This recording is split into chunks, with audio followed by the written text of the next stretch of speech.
We'll be starting a few minutes late tonight.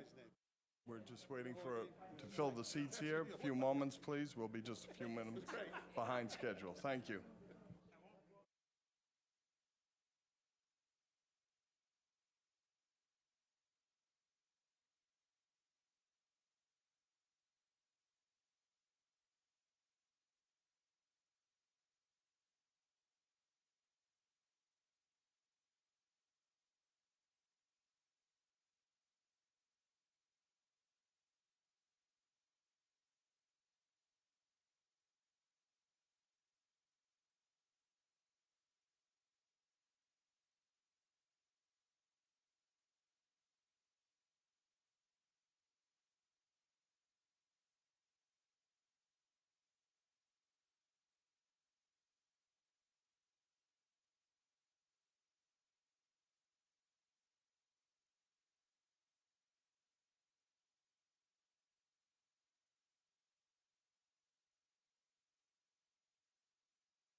That hour has arrived.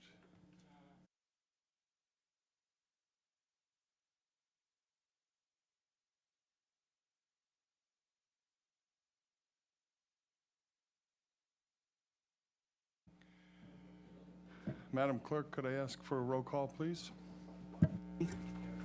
Councilors, Biedenbender. Here. Crockett. Here. Cullum. Here. Dagwan. Here. Flores. Here.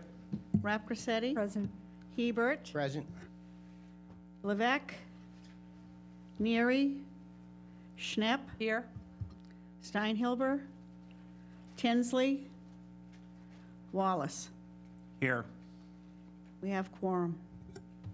Thank you. Could you please record that Councilors Levesque and Neary have notified me they'll be coming in late, and Councilor Steinheber has told me he will not be able to attend tonight. Under announcements, please, in accordance with Massachusetts General Law, Chapter 30A, Section 20, I must inquire whether anyone is recording this meeting, and if so, please make your presence known to me at this time. Hearing none, I'd ask you to stand for the Pledge of Allegiance and a moment of silence.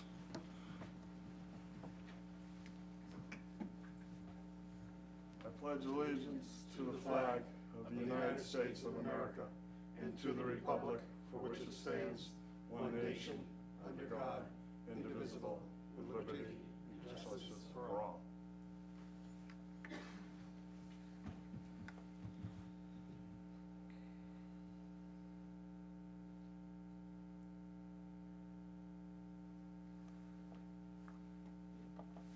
Thank you.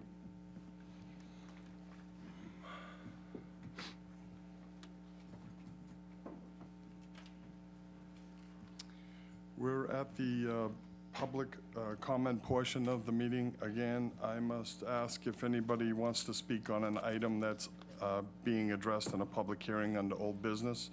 Please hold your conversation till then. But anybody who'd like to come in and speak to the council, please step forward. Hello, Tina Carey from Hyannis and Centerville. I have a few issues I'd like to go over. Number one, the closing of Main Street. They have a VIP car show the night before the Father's Day car show where they close a portion of Main Street. Last year, they closed it from School Street down to Bassett Lane for a private show. And the west end of Main Street had no cars come down. We had no business because the street was blocked off. And I think if people want to have a VIP car show, they should do it in somebody's parking lot and not close down the street. The other thing is they're closing down the street for the Bids Long Table this year, and they're closing the street from Ocean Street all the way to Winter Street, which is where the Fresh Catch is. And apparently they're going to sell hundreds of tickets to this thing, and nobody is gonna have any business because all the parking is gone. People have prepaid for these tickets, so they're not going to any other restaurants on the street. And it's sort of like, I'm getting so tired of all of this. The other thing is the selling of the Village Green. You can now rent the Village Green for $100. For $40, you can have a food license, and for another $40, you can have a liquor license. And they have Cape Cod beer with their truck there, and they have a food truck there, while all of us 74 places where you can eat or buy something to drink between the Dockside and the West End restaurant. There are 74 places, I've counted them. If you go on the Board of Health ratings thing, it has all the restaurants. You can count all the restaurants that are in this location. And I don't know why the town feels that they have to compete with the business people of Main Street. I mean, I find this to be a slap in the face. Really, does the town need money so bad that they have to rent out the Village Green? The Village Green is supposed to be for things like when they have the movies for the kids, when they have bands. It's not supposed to be a place where you sell food and liquor. We have plenty of places where people can go, and everybody on the street sells Cape Cod beer. They don't have to go to a food truck. The other thing is all these sheds that are cropping up all over town. I mean, the 3 that were on this knoll looked kind of cute, but it's getting carried away. You're now opening up retail stores that are competing with people who sell, gifts and artwork. We used to have a lot of art stores on Main Street. Now we have one. We have Kennedy Studios, and he's had a sign up saying he's going out of business. Why is the town in the business of competing with the brick and mortar stores? I mean, we already have Amazon. We don't need the town renting out shanties for $1,300 a season when we pay that in a week to own our businesses. It's just, I don't know where this atmosphere of anti-business comes from, but it's getting completely out of control. The other thing is the signs at the crosswalks telling people where to cross. 2 years ago, somebody put signs on the backs of all of the crosswalks that say, more stores and shops this way. And there was one right in front of the entrance to my restaurant that said, more restaurants this way, pointing up to the east end of the street. It's like saying, don't eat here, keep going. There's more restaurants this way. I finally called the Hyannis Arts Department and asked them if they would please take that sign down. I find it insulting. And why isn't there another crosswalk sign behind the crosswalk sign? Because people are walking east. They don't know it's a crosswalk when they're walking. I mean, it's not just for cars, it's for people. There is just an overabundance of visual pollution on Main Street. And the Arts Department, which I believe is funded by the town, seems to think they can do anything they want, anytime they want, with no approval from historic, which is completely wrong. Everybody has to go through historic. So I'd like you all, before this season starts, to correct these problems. Take down all this visual pollution that is just everywhere. There's so much stuff to read on Main Street, you could spend days just reading stuff. When you go home tonight, just go down the street and read all the signs. It really is ridiculous. The other thing is we no longer have any hairdressers on Main Street. They have all left because all their clients got parking tickets for parking too long, because women go to the hairdresser, they're there for 3 or 4 hours, they're not there for 2 hours. The only hairdresser that is left is Angles, and she has her own parking, and she's way down at the other end. All the other hairdressers are gone. I think there's 4 or 5 of them. They're gone. There's no more. So This is something that I think that you really need to address, and the town has got to get out of the business of competing with the businesses that are already here. Okay, thank you. Anyone else wish to speak to the council? And please keep your comments to 3 minutes.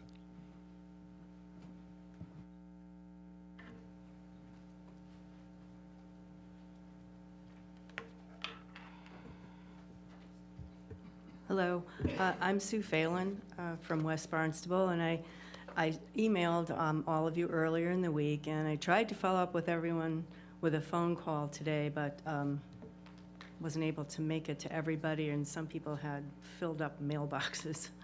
So anyway, my request to you was for a letter of support for what we're calling the Massachusetts PFAS study, PFAS referring, of course, to the perfluorinated compounds that have been found in many communities across the country, over 600 actually now, but also including our town of Hyannis.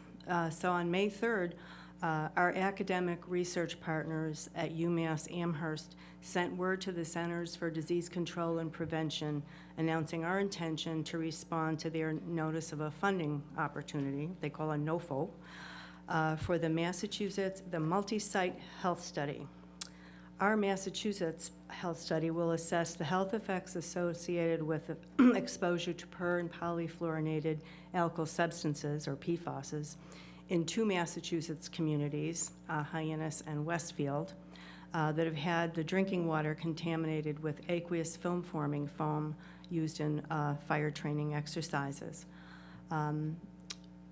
I won't list the academic team. It's listed in your email, but it includes, obviously a principal investigator, a toxicologist, an epidemiologist, an exposure water modeler, an analytical chemist, and a physiologically based pharmacokinetic modeler, and including Kristen Mello, representing RAFT in Westfield, and myself, representing Green Cape. Our team member leads for our communities.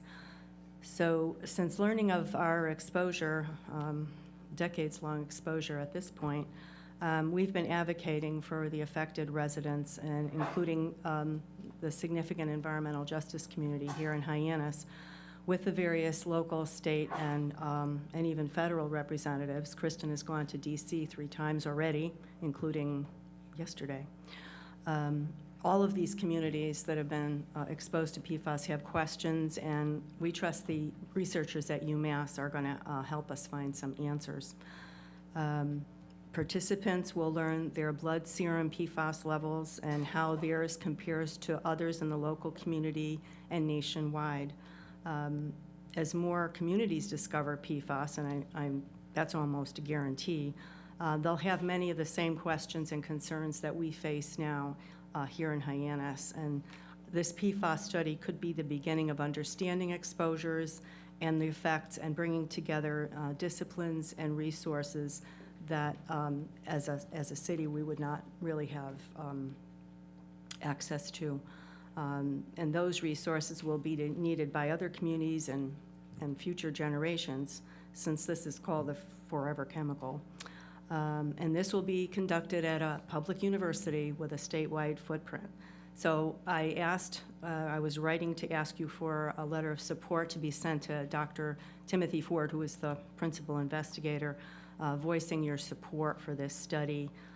There are probably only going to be 6 proposals out of hundreds that will be chosen.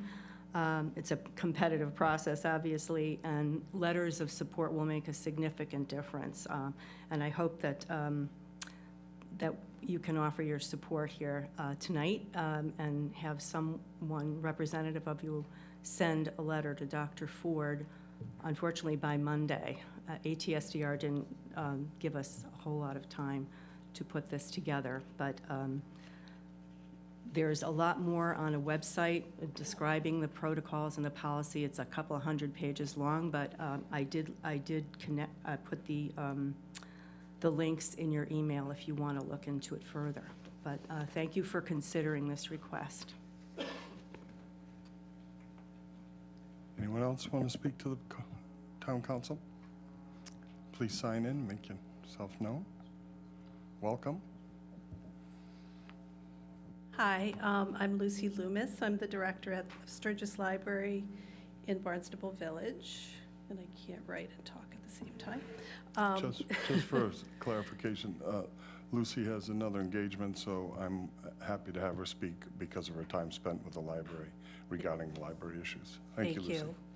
So I'm here really to speak on behalf of the 7 village libraries, Centerville Public Library, Katuitt Library, Hyannis Public Library, Marston's Mills Public Library, Osterville Village Library, Sturgis Library, and the Weldon Memorial Library in West Barnstable. Most of you probably know that we're all independent 501c3 nonprofits. We're not town departments, so we only get a portion of our funding from the town, but that funding, of course, is very important to us. Last year, the town granted the 7 village libraries $1,898,038, which represents just about a little over half of the total funding for the libraries. Last year's funding, or this year's funding, this year's library budgets all totaled was $3,473,000 and change. So the rest of the money we have to raise by ourselves. The town manager is recommending a 3% increase to the library budgets in FY 2020, and we appreciate that. Each library receives a portion of the town funding and have to raise the balance through fundraising efforts, large and small. In total, we have to raise nearly $1,600,000 to reach our annual operating budget goals. That's over and above what the town gives us. That's a lot of fundraising. That doesn't include any capital projects. The libraries have to raise most of that money by themselves through donations from individuals and organizations and grants. If you visited any of the libraries lately, you'll see that we do some pretty creative fundraising. Centerville's major annual gala and auction is held in June. Katuitt's golf tournament and Marston's Mills odds and ends yard sales coming up. Sturgis Library is in the midst of a fundraiser to raise money to build a very unsexy stone wall to keep a hillside from eroding. We have luncheons and dinners, jewelry sales, plant sales, galas and raffles. Donors to the libraries give generously and from the heart, and yet we still struggle to raise the money over and above the town funding. Despite that, we provide amazing bang for the buck. In addition to traditional resources like books and magazines and newspapers, we've moved well past the 21st century and are offering movies and music in all formats, ebooks, downloadable audiobooks, reference and language databases, learning resources, literacy assistance, historical resources and digital archives, STEM and STEAM materials, toys, games, and puzzles, learning kits, and most recently, we've all created libraries of things. People can borrow tools, seeds, sewing machines, label makers, telescopes. If you want to borrow it, you can borrow it from the library, and if you don't see it at one of the libraries, just ask for it, and we may get it for you. In addition to our resources, we offer programs for all ages on every topic that you can think of. We offer space for groups to meet, quiet places for tutoring, active spaces for story time and lively activities, outdoor space, space to meet with your town councilor or state representative, space to learn how to use your new iPad or discuss the latest book with your reading group, to knit, to play chess, to create art. Again, any activity that you can think of, we try to offer it. I really want to stress the library's collaborative efforts. Our townwide summer reading program helps students stay engaged during the summer and provides numerous free activities for kids and families. The libraries work together to provide a truly comprehensive collection of materials for our users. We collaborate with the schools, with local organizations, with businesses, and many others, all to bring you exemplary library services. We hope that you'll approve increased funding for the 7 village libraries and that you'll take the opportunity in the months ahead, not only to visit your own village library, but to visit all 7 of the village libraries, because each one has something really special to offer. Thank you. Thank you, Lucy. Anyone else want to speak to the council? Hearing none, I'll close the public comment portion and ask councils if there's a response to public comment. Looking to my left, anyone want to be heard? Yes, Councilor Biedenbender? Thank you, President Crocker. To Ms. Loomis, thank you very much. Our libraries are wonderful gems in each of our villages. They're the heart and the soul, and they engage residents of all ages, and as you mentioned, some of us hold office hours in them as well, so it's a wonderful partnership. So thank you so much, because we really do appreciate our libraries. And to Sue Phelan, I didn't know what the appropriate protocol was, but I had wanted to make a motion that we, that the town of Barnstable, the town council writes a letter in support of the town's inclusion in this mass PFAS study, and I wasn't sure if I could just do that now or how to go about that. Not at this time. We're in response to public comment. Okay. Thank you. Anyone else? Yes, Councilor Dagwan.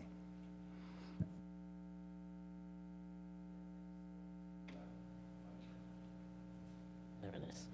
I just wanted to say that I feel the same way that my counselor to the right feels about the study, in that this gives us more information, and hopefully we'll be one of the ones that gets chosen. So I would be in favor of somebody putting forth an amendment, or putting forth something for us to vote on in terms of getting this going sooner than later. So I wanted to mention that to Mrs. Phelan. And I also received your letter, your phone calls. You were quite diligent in all of that. I'm sorry, I was in and out all day, so I wasn't able to get back to you.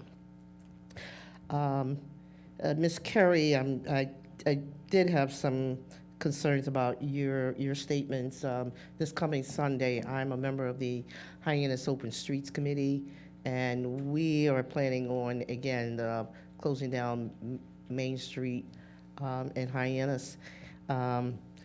Hyannis Open Street is a very, it's a nationwide program that tries to get people in the community to come together and learn about the businesses, and the businesses learn a little bit about us, and to get us all to come out together. So we offer Hyannis Open Streets 4 times a year. We do it twice before the tourist season, because it's for the community, and twice after the tourist season, because we want to target the community. And it's free, doesn't cost anybody anything to come out and bring your children. We have, quite a few sponsors that help us out every year. And one of the things I hear in town is that there's nothing going on in town. I hear this a lot. And so I think many of the groups have decided, okay, let's get something going. We want our tourists to come to Hyannis, and we have to be creative and come up with different ways to offer things that will attract people. The car show attracts a certain group of constituents, but also just other visitors and tourists. It's been around for a long time, and it draws a big crowd. And many of the other activities that are proposed on for Main Street. We're really trying to liven it up. We're really trying to make it feel like it's a safe place for families and children to come. And I think you'd be helpful to any of us, particularly our committee, if there are things that you would like to see the town do in terms of these particular programs that are going on. If there's a parking issue, then let's work on the parking issues. I'd be glad to work with you on that ground. I think some of the things that are on Main Street to read, I think that brings people. I mean, it keeps them on Main Street. The more things they read, they kind of hang out near your restaurant or whatever. They stay on Main Street a little bit longer, and that's what we want. We don't want our Main Street to die. Hyannis is the hub of the Cape, and we need to do as much as we can to have people value this gem. I call it a gem, this little village, and all of the villages in Barnstable. They're all unique, but I think we should try to come together and see how we can make it better, and I think that's what people are trying to do. And of course, Mrs. Loomis, I'm in support of the libraries as well, and I will be supporting the increase for the libraries today. Thank you. Council Collins? Yes, so first, Sue Phelan, thank you so much for your phone call today. I was busy on the phone, but I did listen to your long message, and thank you for your persistence, and I would support that motion as well. And I'm sure we'll be speaking about it later. And then the next thing is, Ms. Carey, I think we experience a difference in perspective often, you and I. And I would say that instead of being negative about the idea of closing down Main Street, if I were a business owner, I would be thinking about it as a captive audience and a marketing opportunity. So surely some of the restaurants that are open year-round are experiencing some success from having the locals come in before the season and after on the shoulder seasons. So, and as far as the little shanties are concerned, the real reason that those began, was because of the homeless people that were congregating and making it unpleasant for tourists who surely would be customers in your restaurant. They were uncomfortable being there. So we decided that what we would do would make it a workable space where people could walk and shop and experience our harbor. So all the intentions, I think, on the part of the town are good and they're intended to elevate Main Street. And it shocks me, I have to say, that your perspective is negative on open streets. But there you go. That's what makes us different. Thank you. Councilor Hebert, please. Thank you, Mr. President. Mrs. Phelan, thank you very much for coming tonight and speaking. I have not yet received the email, but everything is timing, huh? And it always seems like it's last minute. So you're saying that the letter has to be in by Monday? Yeah. So the President will be able to guide us a little bit more on the protocol, working most probably with the town manager to see how that could happen with us. And would this be specific now to Barnstable, or would this be a county-wide, you think? Oh, yeah, I'm sorry, you can't, I'm not supposed to do that. So I just throw that out because the other option in terms of a regional government would be the county. So you could knock on that door also at the same time, but I'm sure the President will guide us on the protocol for that, okay? We will work it out. Thank you very, very much. And then, Mrs. Carey, I understand the problems of owning a small business, trying to make ends meet is very, very, very difficult. And I do think that what we're attempting to do in Hyannis is to be like most other communities that we go to that rely a lot on their artists and new things happening that people go to see. So whether it's Newport or Jamestown, or they often have the artsy sections where, and I don't think it's so much for retail as for showing the cultural side of our community. But that doesn't solve your problem of feeling like you're somehow losing out on the business. So I would concur with my other councilors that we try to keep those events on the off-season so that we bring more people downtown, and it takes a lot of marketing to get people into the door, and I understand that, and I sympathize with you. So what I would ask you to do is continue to talk to town management, town planning, licensing, and I think you have some valid points, and I don't think that you should be overlooked. I think that you should say some things that say, hey, maybe some days some of this doesn't work as well for me, or the length of a whole day. You're a business person, and at the end of the day, you got to make a profit or you'll go away. So I want you to make a profit and stay. So I think we all should work together to try to make it work for everyone. So thank you very, very much. Councilor Snep? Thank you, Mr. President. And again, thank you, Sue, for coming in and being persistent with your request. I did receive it and had a conversation with you and would be in support of the council drafting that letter of support. And again, Ms. Carey, I agree with my fellow councilors that it's a balancing act in terms of making sure that we're creating a vibrant Main Street, and there's a lot of different ways for that to happen. I was fortunate to attend a presentation on Wednesday on retail marketing in Main Street, and there's a really strong theory that synergy often is one of the main ways to make a successful economic situation for all businesses. And so I think some of the attempts the town has in supporting the arts, even doing some things on the Village Green are meant to really bring more people down to Main Street.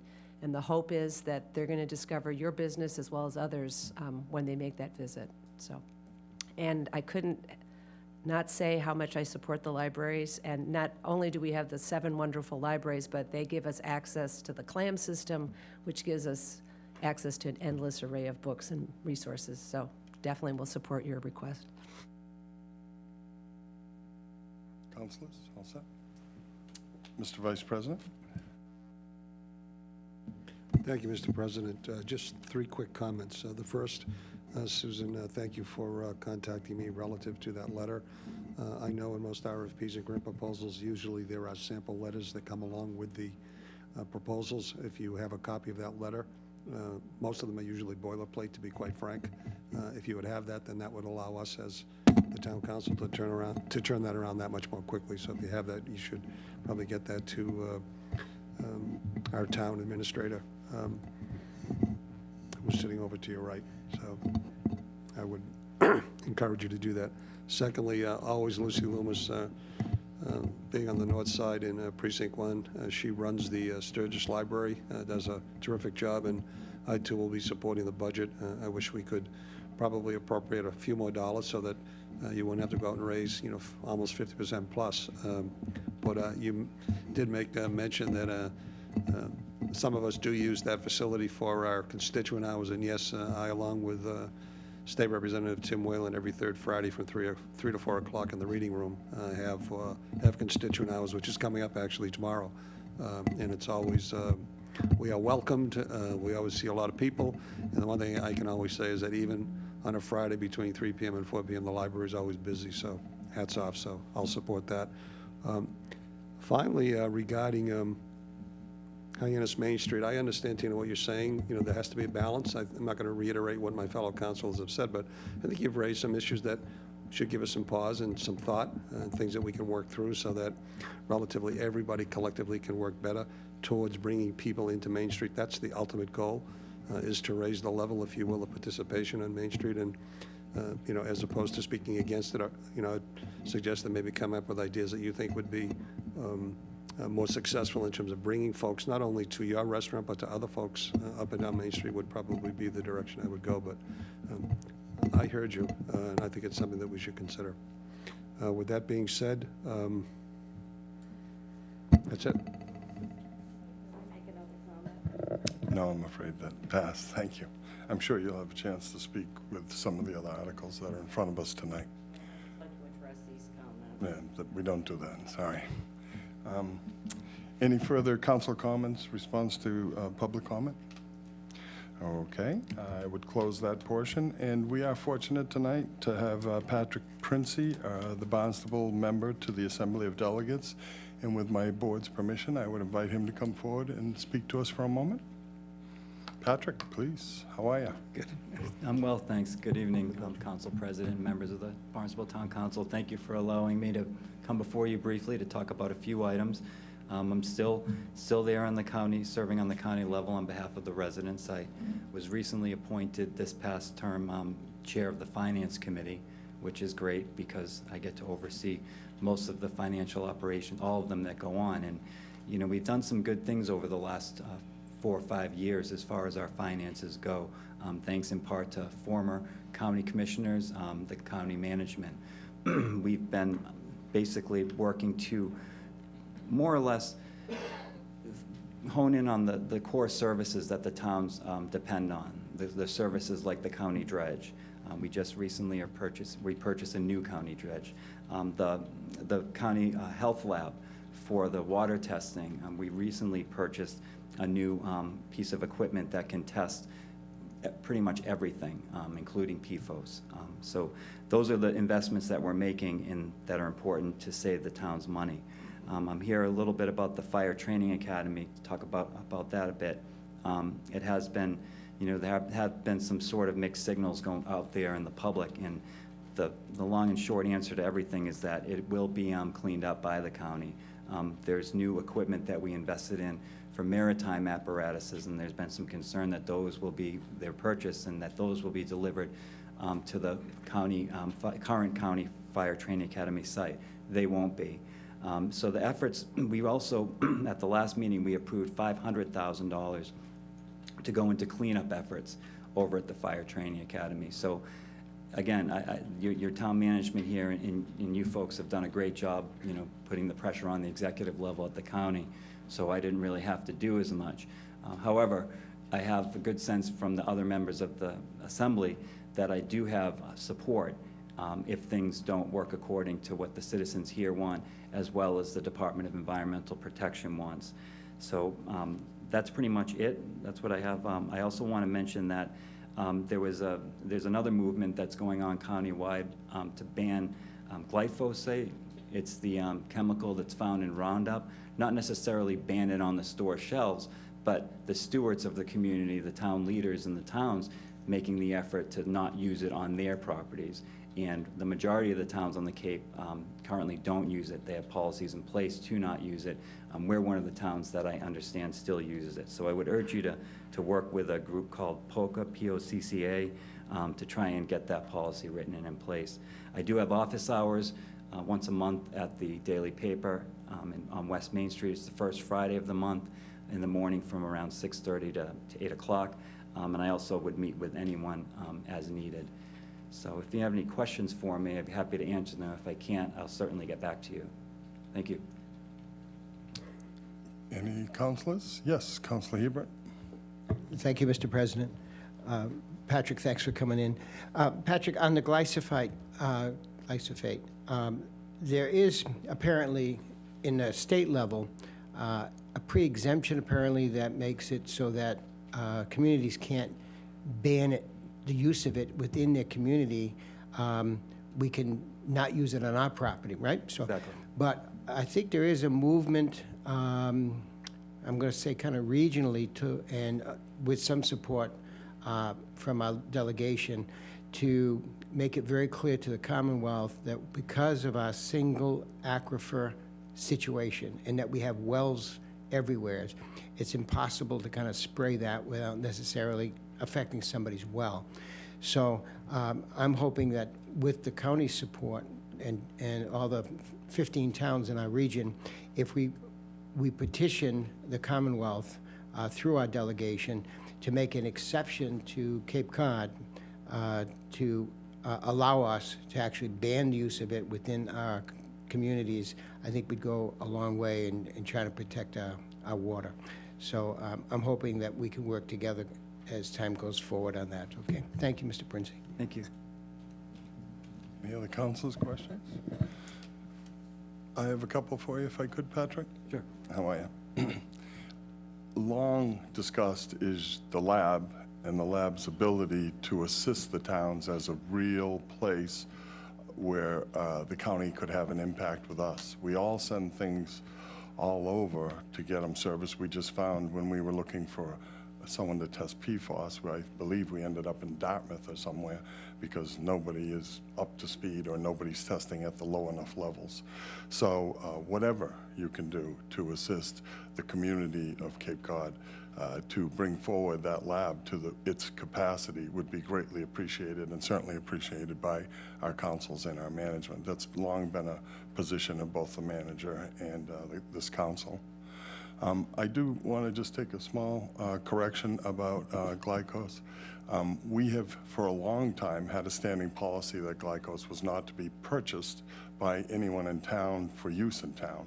And just recently, and with a little bit of indignity, difficulty. I can say I found our manager to be quite upset with the theory that it was resolved and gone, and it wasn't quite. So what we've identified, and I'm sure he'll speak to it tonight, is that a portion of conservation is allowing it to be used, but it's not being purchased by us. So you should be clear and not tell the story that Barnstable is using it and buying it and everything else, because we're not. And we haven't for a long time.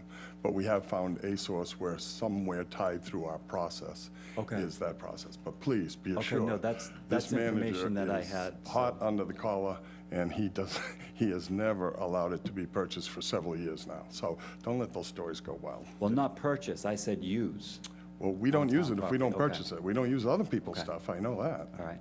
Okay, so if we're not buying it, we're not using it, okay? So that's the key there, and you really should understand how committed he is to that process. So I think that'll come forward. And lastly, the PFAS issue up in the cleanup in the camp area. I've been involved with a great amount of the conversation, as you know, and the one area that I'm still feeling needs to be addressed now that we've shut off the water there is the pond itself. So I'm glad that we're talking about the surface that's above, but we also have some great understanding of what's in the pond. So as you look forward to helping Barnstable and helping our down gradient side, please make sure that you look at that as a complete picture, because the discussions seem to be capped on what's upland, when in fact we have it in a number of areas, and sometimes through spring-fed ponds, it's a faster distribution than above ground. So I would ask you to also keep a keen eye out for us as well on that. Anybody else? Yes, Paul Neri. Thank you, Mr. President. Just a point of clarification. You mentioned about the testing lab. Is this testing lab in operation now, or is this being funded? It's funded, it's paid for, and I believe it's in operation. And what's the location of this lab? Is it You could look it up online. It's right up in the old jail, up in there. Because PFAS, the difficulty with testing that particular contaminant is historically we would test to parts per million, and it's parts per trillion. I mean, then the number is so small it's almost inconceivable. So will that lab get to the point where maybe members of the town could actually bring water samples there and be tested for a fee, I'm sure, but do you perceive that could ever happen up there? That will be happening. I believe it is happening, but that's why we purchased this new piece of equipment. Great. Okay, thank you very much. And the price that the county charges is more or less just to cover expenses. There's no, it's not a revenue stream for the county. It's more of a public service. Thank you. Councilor Rapcorsetti? Thank you, Mr. President. Thank you, Patrick, for attending. So, correct me, we were all given a presentation by Mr. Units, the administrator for the county, who was very adamant and defiant, saying, we're going to cease using water at the fire training academy. And now I'm reading that 2 out of 3 of the commissioners are questioning that. So where are we with that? That's correct. I noticed the same thing. I did go back and watch the commissioners' meeting prior to our assembly meeting yesterday, and according to what they said on the record yesterday to me is that they are ceasing all water operations on the day. Everything that they had said in this room stands. So despite what happened with them, with the chiefs, they're committed to closing it down. They said that they may be looking to work with town leaders here and the chiefs, because the chiefs felt like they weren't a part of the process through the county, and there might have been a communication gap between the executive level and the fire chiefs. However, it's clear that it is going to be closed down, and if it isn't, if things do change from what we were told here in this room, as I said, I believe I have the votes of the assembly to take some legislative action. So we have to, I'm hopeful that that date will come and they'll be shut off, because right now they have some trainings that were already scheduled in place, and they needed to fulfill that obligation, but they haven't scheduled trainings after the date that they had given us to shut the water off. Okay, thank you. And another thing, as far as no one's blaming any of the fire services for this. It's an issue that none of us knew about. However, it's clear that it's going to put a bit of a burden. The fire chiefs are concerned about training, but they're also, as they should be, they're concerned about their overall budget and how much it's going to cost to send some volunteers a little further to get the training necessary. So I'm just hopeful that they see the light as far as the public health concerns outweighing some of the public safety concerns, because there shouldn't be any. Firefighters will be able to get trained. Thanks. Patrick, if I could, one more moment. Sure. Would you please communicate to your fellow Assembly delegates that in response to the newspaper article, the town did invite Jack Units to come forward, as was supposedly voted on and requested by the commissioners, and it was not accepted. So I don't want anybody to think that Barnstable was prohibiting another political entity from coming into our I'm sorry, halls but having and speak Jack to us. come into before you? Yeah, you said you watched the tape, and the tape, the final decision of the tape was they voted to send Jack back to the council to Right. ask if they could, have some considerations or move in another direction. Since then, they've reached another agreement, but as soon as that happened, the town of Barnstable reached out for Jack and said he's welcome on this agenda at this time. Okay. And Jack thanked us, but said he would not be coming forward. But I don't ever want the communications between the county and ourselves to be misunderstood. As soon as it was asked, we reached out for him and said, you're welcome to have some time. So even in the middle of budgets, we offered time. I know you do, So, and I thank you. appreciate it tonight. Thank you.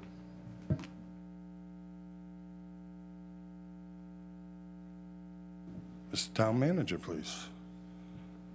The one who's hot under the collar.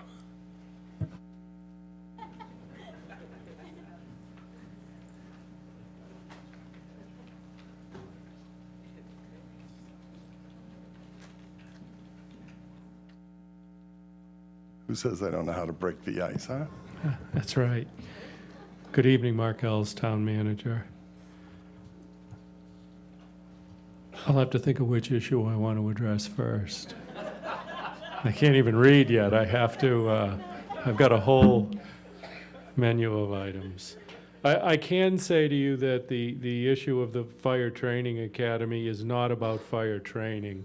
It's about a needed service that's been located in the wrong location and lack of information relevant to, some of the processes that have been conducted there. I can tell you that I'm in constant communication with Administrator Units. As recent as today, I know he has meetings with the base and with DEP Monday and Tuesday of next week. And though I cannot speak for the county, what Mr. Princey communicated is what I have been communicated as well. So we continue to proceed along those lines. And I'll keep you advised as this progresses. Relevant to emerging contaminants and the concerns about use by town staff, there have been numerous discussions recently, and what we found was that under contract, there was a planned application of the chemical in question to address the eradication of an invasive species in one of our ponds.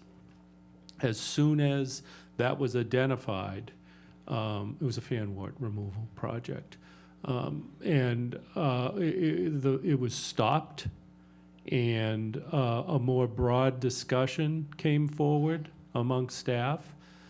We do recognize that we cannot ban these commercialized chemicals in our community, at least not now as we understand it. We also realize that the town manager has the authority to direct staff not to use these chemicals. That direction has been given. Doesn't matter if you're an employee or a contractor. And we're going beyond that in doing an internal audit, which I've shared with you, to look at what has been used outside of the normal operations that fall under our control and the purchase by us directly, meaning, are there contractors using this material for us? Many of these procedures, though they're emerging contaminants, they are logical in the sense that when applied appropriately by professionals, they are effective. They do minimize environmental impact. But when we back up to one of your comments earlier, I think maybe it was you, Councilor Hebert, not positive, but Cape Cod is different. We stand on top of the water we drink. And I've said this over and over, but this issue of emerging contaminants, yes, we have point sources like the Fire Training Academy, but this issue going to parts per trillion, and I don't even think it'll stop at 20 parts per trillion, and I think one chemical isn't the issue. I think the 80 to 120 that they're going to be reviewing over the next decade will make this much more complicated. And when you look at the technologies and you use the term filter and you think that, well, we can just put a filter on, we have 2 filters, one in place. Fortunately, it goes to a no detect at the Mary Dunn wells. That's very positive for us. And one being put in place at the Mar wells. Different filter systems because the water is different. We may find that at every location. So it is a complicated, time-consuming process. If we come back to the use of these chemicals by town staff, it's not worth the risk. I understand that it might be a more effective method to utilize them professionally, but it's not worth the risk. How can we turn around later and explain that we knew we used them, there was concern, not regulated, but concern, and then they show up in our water supply? So that directive has been given. It will be adhered to. I expect to be bringing forward procedures to you for consideration of how we are going to do this. I hope that we don't get to the point where there is no alternative but a chemical that used in our environment might put us at risk in the future, but I bet we will be put in that position.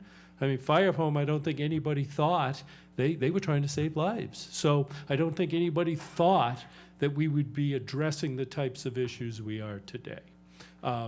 So I hope we're not in that, but we will put a process into our procedures where we can openly discuss that and try to find the best methods given the information that we have. But at this point, we're going to err on the side of caution. I'll keep you advised if we find it, which I'm sure we will again, we'll address it. And hopefully, and we'll educate our public. So hopefully, when they can choose one product versus another, they may turn it over and say, oh, geez, this is safer. It may not work as well, but it does the same thing. It's just not as effective. But I don't want it in my environment. So that'll be part of another aspect of what we're going to try to do. And then finally, we regularly partner with various groups, certainly environmental groups and affiliated institutions, to better understand the challenges we have. And certainly emerging contaminants and PFAS are challenges that we see here.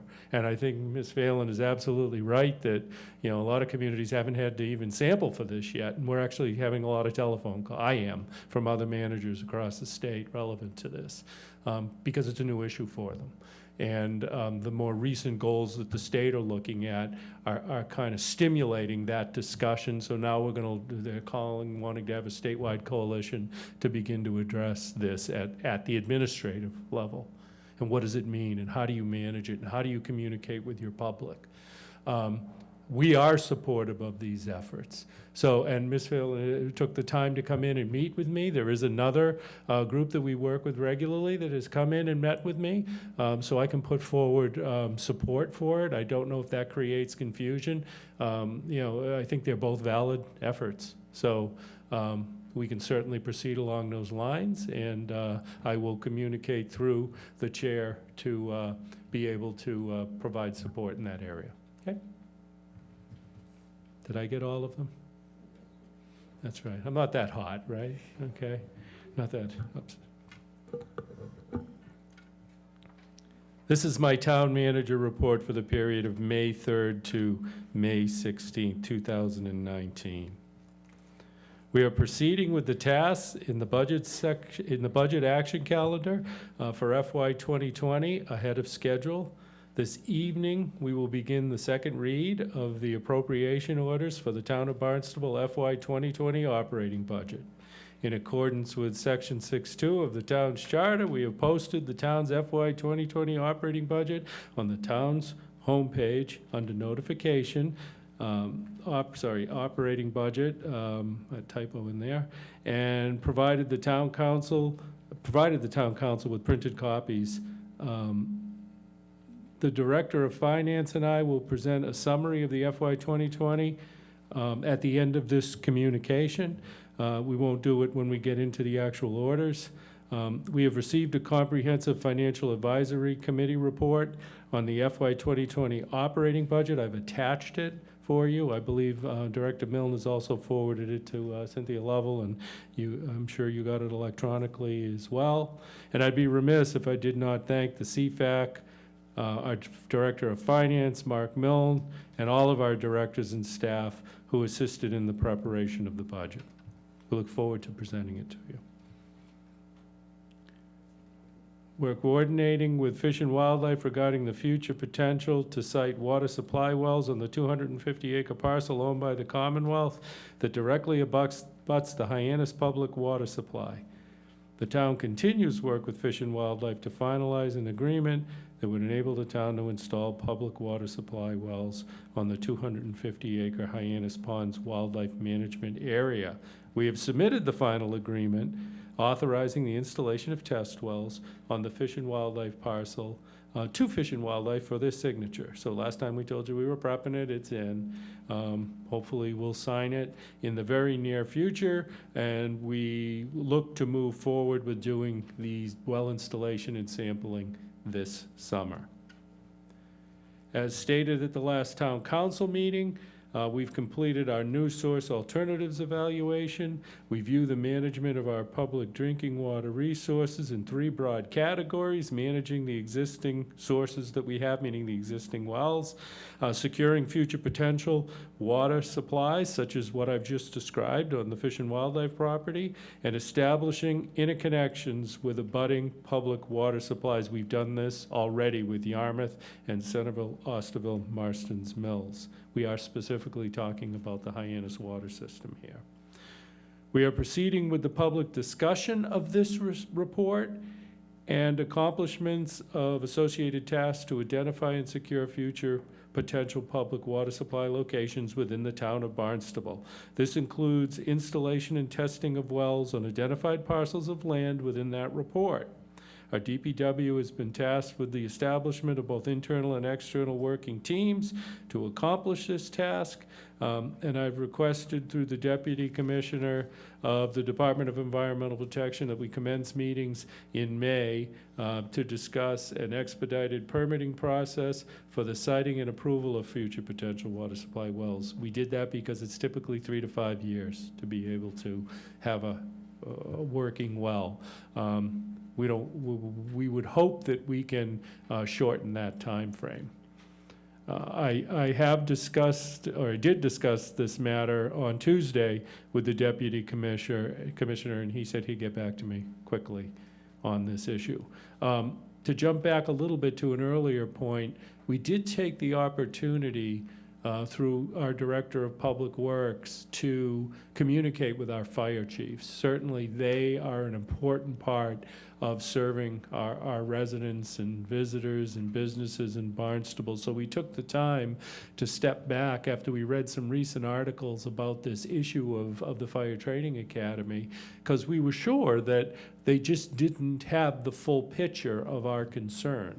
And we were correct. And I think that we will take more time with our fire chiefs and their respective commissions, if necessary, to make sure we're working together, because we truly are. Public safety is our #1 priority. So be assured of that, and we'll continue those discussions. On Tuesday, May 14th, the Cape and Islands Water Protection Fund Management Board held its first meeting. You chose me to serve on that board. The board elected Bud Dunham, town manager from Sandwich, as its chair, and Kevin Galligan, an Orleans selectman, as the vice chair. It was unanimously supported by the group. A bylaws committee was established on which I shall serve, along, I believe there's going to be 6 others, so there'll be 7 total on the bylaws committee. I've attached a lot of information for you to review, so certainly at your leisure, review that.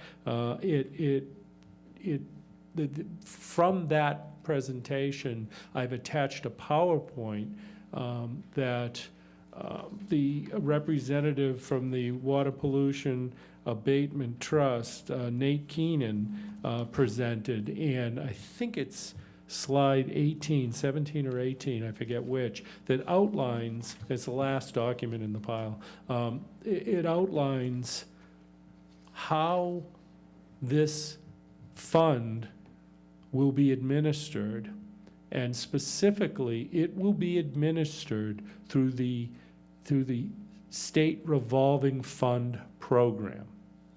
And the way it will be administered is the board will determine the amount, once the state, so it's the same process that's in place right now. The state determines whether you're eligible for SRF funds. If you are eligible for SRF funds for a clean water project, there's 2 different areas, clean water and drinking water. Clean water is wastewater. Drinking water are public water supplies. Clean water side, if you're eligible, then the board will determine the amount of principal subsidy that will occur. So if you have a $10 million project and the board determines that $1 million of that is Barnstable's share this time for this particular project that's been deemed eligible, then basically you end up with a $9 million loan rather than a $10 million loan. So that's the way this is being administered. Beyond that, the board has not met to discuss the details of how allocation of that money by the board will occur. That method will be determined moving forward.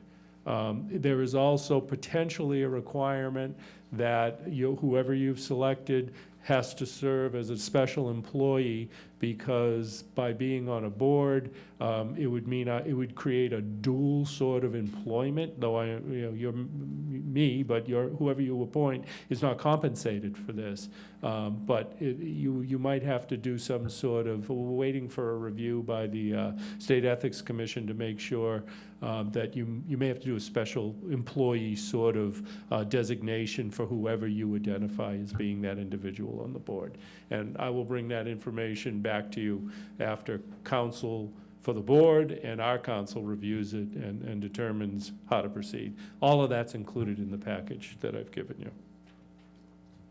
I'll stop here because the next part is Mark Milne and I's presentation of the operating budget. So if you have any questions, I'll be more than happy to answer. Councilors? Yes, Councilor Hebert. Thank you, Mr. President. Thank you, Mark. It is so important when we look at your position and how you are handling the chemicals. It's a reality that we're all living with. We know it's there. But, if we just look at the case of Flint, Michigan, they lied, they changed documents, they did not respond to the public, they did not respond to the children that were sick, and it just got worse and worse. So, in our case, we're blessed with the fact that you have taken a very strong position. We're not going to keep trying to add to it. It's silly to try to take the plastic, for instance, out of the ocean while we continue to not take any preventative measures to stop plastic from going into the ocean. And so it's the same thing with the chemicals. The more chemicals we just keep throwing in there. And we can't necessarily blame all of our troubles on one particular chemical, because it becomes a soup, and that's what makes life very, very different. When we talk about prevention, sometimes people say, well, it's too expensive. We want to use cheaper products, and we want success. We want a green lawn, whatever it is. But then when it comes to the fact that our people are sick, then we have to, regardless of how they get there, it costs a lot of money. For instance, at our recent Cape Cod and Islands Selectmen's Counselors Association meeting, we discussed the fact that pancreatic cancer used to be very rare. Now it's more and more common. I currently have a 10-month-old grandniece. She's 10 months, and she has 2 cancerous tumors on her kidneys. So more and more of us know that more and more people who are sick. And so when you talk about trying to save one human life that has cancer, it becomes very cheap, if you will, to take preventative measures to try to stop the diseases. So I want to thank you for your determination not to add to the problem. I really appreciate it. Thank you. Yes, Councilor Rapkosedy. Thank you, Mr. President. Thank you, Mark. Does that mean we'll be able to burn the Phragmites instead of using Roundup on them? What I've asked staff to do is to come back with alternatives, and for us to have a very, collegial sort of discussion on what are the alternatives, how effective are they, and which one do we want to choose. I mean, we've looked at Phragmites a long time in multiple ways. I mean, it contains a lot of nutrients, so perhaps we might have some other opportunities if you remove it, physically remove it, I think it removes a nutrient load as well. There's been some studies out there. So we need to sit down and look at this. Some of the problems are right in front of us, whether it's an invasive species or whether it's providing a turf that's market competitive, and I understand that. But none of it can compare with our priority, which is public safety. So I completely understand it. I'm not saying that anybody intentionally did anything wrong. I'm saying that we need to step up and we need to find other ways, and we need to live with whatever decisions we make. And if we can make better decisions, that's what we're really here for. Good. We're here to manage the issues as they come forward, so. Good. Yep. One last thing. You're talking about fish and wildlife. Perhaps in a future meeting, because I don't want to delay the orders of the day, but get an update on the shooting range and where we are with the state with their signing or the MOU. We are at the final stages of that. We have to add, I have a final draft response from Division of Conservation, and we are attaching the most recent notice of project change determination. And I expect that we will proceed with that in the very near future.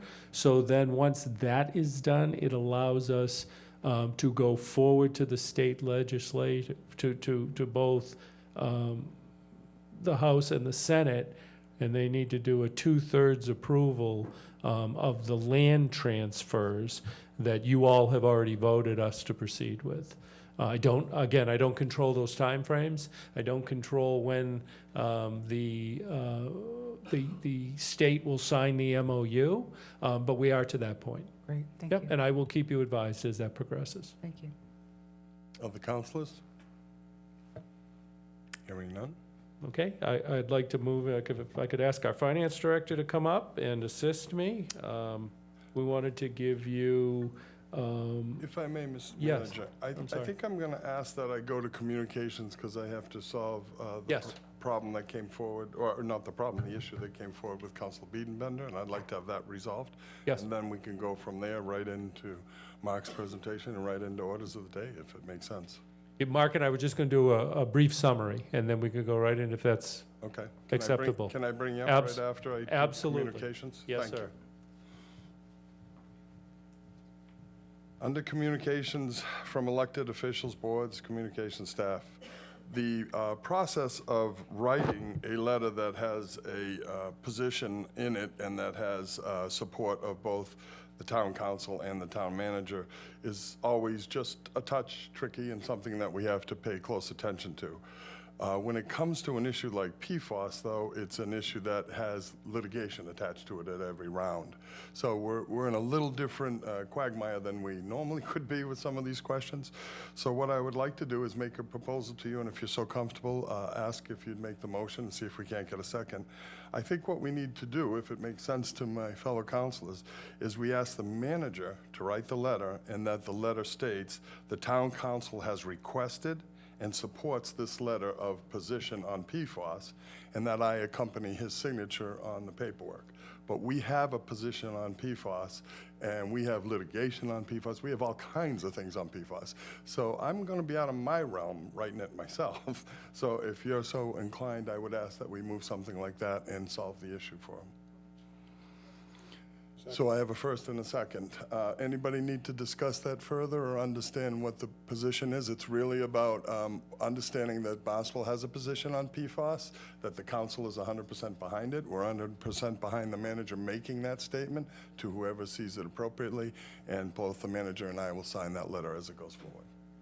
Shall we So read it? that's the motion in front of us, and we have a second. Any other discussion?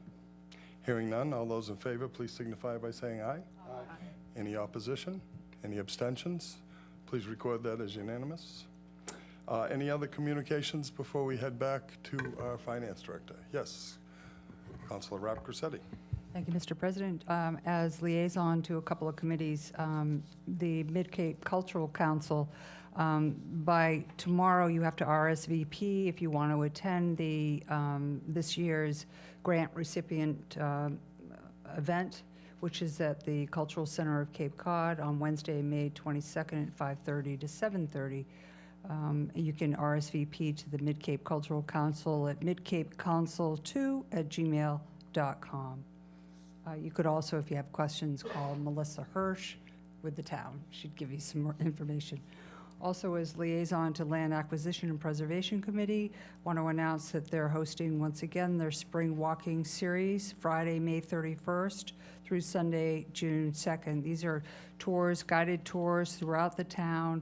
And for information about that, you can go on the town's website. All the specific locations are there, the times, and where the walks are, and how difficult they are to maneuver. It's a good program. Thank you. Thank you. Anyone else? Yes, Councilor Call. Yes, I just wanted to take some time and thank the counselors who came last night or supported the Achievers with their annual benefit banquet at Willow Bend. I think there were 6 of us there. And just thank you so much for coming. I think it really meant a lot to everyone at the Y and all the Achievers themselves. And just some good news about them. They have a lot of traction now in our community. They just got I think a $250,000 grant from the Cape Cod Foundation to take the Achievers program Cape-wide. They graduated, I think, last night, 15 kids, all with college on the other side of it. Rockland Trust took all those kids to Macy's and dressed them from head to toe for their event last night, and they all look stunning. It was really fantastic. And so it got me to thinking about how we care so much about, the little ones because they're cute, and then when they start to get a little prickly, we just kind of, So I think there's a real opportunity there where, we have a responsibility, yes, and also an opportunity to really guide these kids when they're the most vulnerable into good situations. And so, with the Youth Commission on one end and one bookend, and then the Achievers on the other end, it just, there's so much opportunity out there with our college, and I think we've got some lively discussion that's going to be flying around about that, because I think we need a pipeline of successful adults in our community. And last night was a real win for everybody, and I'm really, really proud to serve with you guys and have you come to support that. It was awesome. Thank you. Thank you, Councilor Collin. And we know where you are in your family's order and where they are on age and all that. Thank you very much. It is a great program, and you've been a star for them as well. Anyone else? Yes, Councilor Wallace. Thanks, Mr. President. Unfortunately, there was a disturbing report at the last Sandy Neck board meeting. Currently, there are 17 plover nests, and another 10 potential nests that could be set up in the near future. These exist between the mouth of the access trail and Trail 1. We do have what is referred to as an HCP, which is a deterrent that's given to us by the state and federal agencies, which allows us to deter one nest. So we were, and the staff and the administration at the park have been deterring this nest at the mouth of the access trail since April, and it appears as though that has been successful. However, there are 3 additional nests that appear to be successful, and maybe a 4th one that may come online.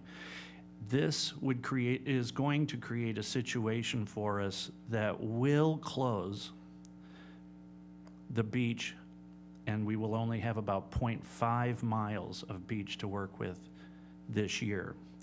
It's a difficult situation. The first nest is probably going to hatch over the Memorial Day weekend, and but it's going to be a bit of a difficult time at Sandy Neck, and we wish all those people the best.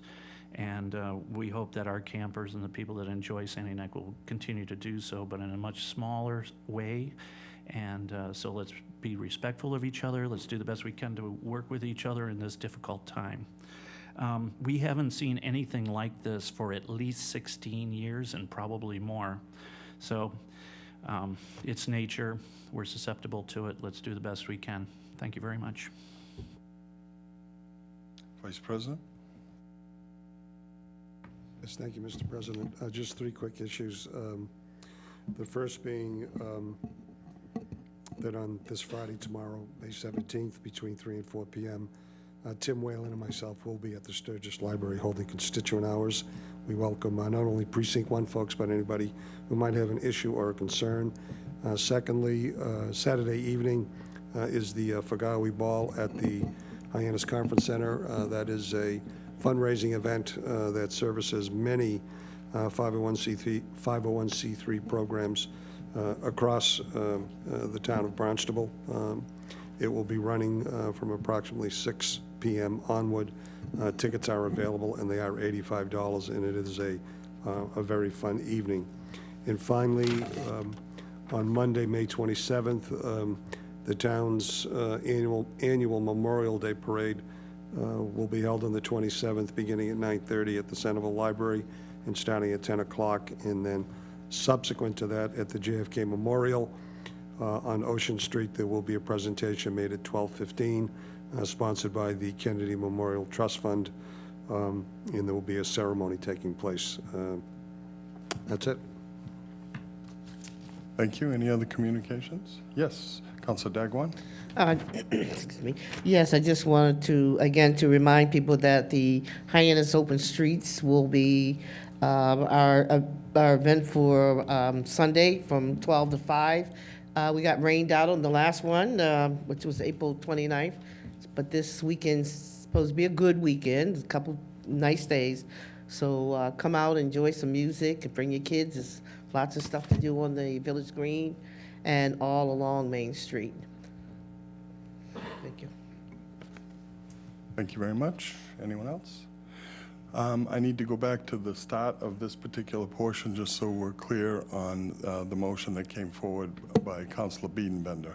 As the chair, I could not have reasonably expected that to come forward tonight, so that is an issue that came forward as an unexpected resolve. I'm happy to have it resolved, but obviously we tried to stick to our agenda, and this is an issue that came forward without reasonable knowledge on my part. And also, we must also admit that it's very sensitive, time sensitive, having to go out next week. So thank you very much. I would ask the information. Do you need to have it read in? She has the motion in front of her. Do you need it read in, the text read in? We got a super clerk there. We'll have to ask her. She's keeping the minutes. Okay, thank you. All set? Thank you.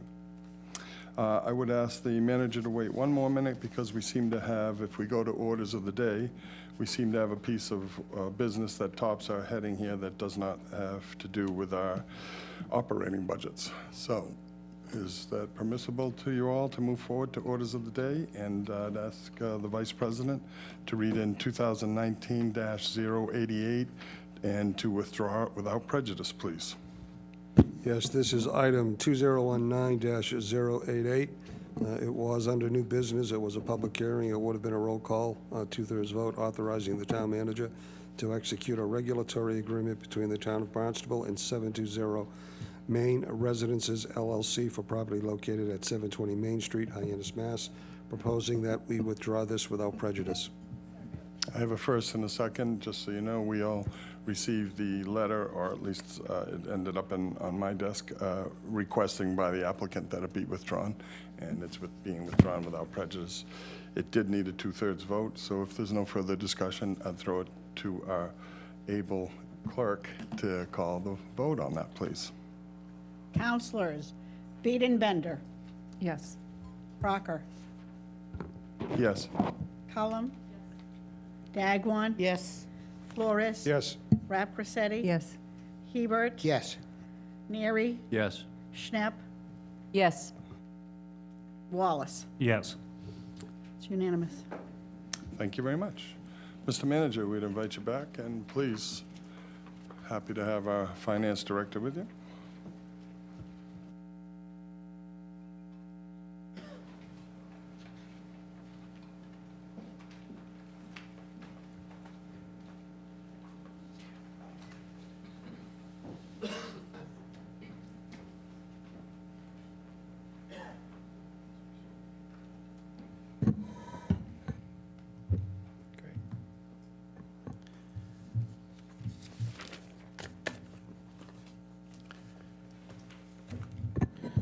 Well, good evening, and thank you, Mark Ellis, Town Manager.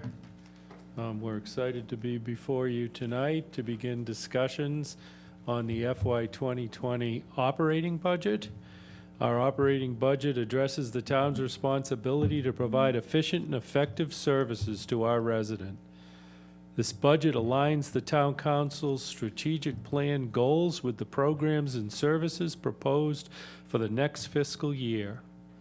The Town Council Strategic Plan emphasizes the importance of quality of life, strong financial management as priorities for our community.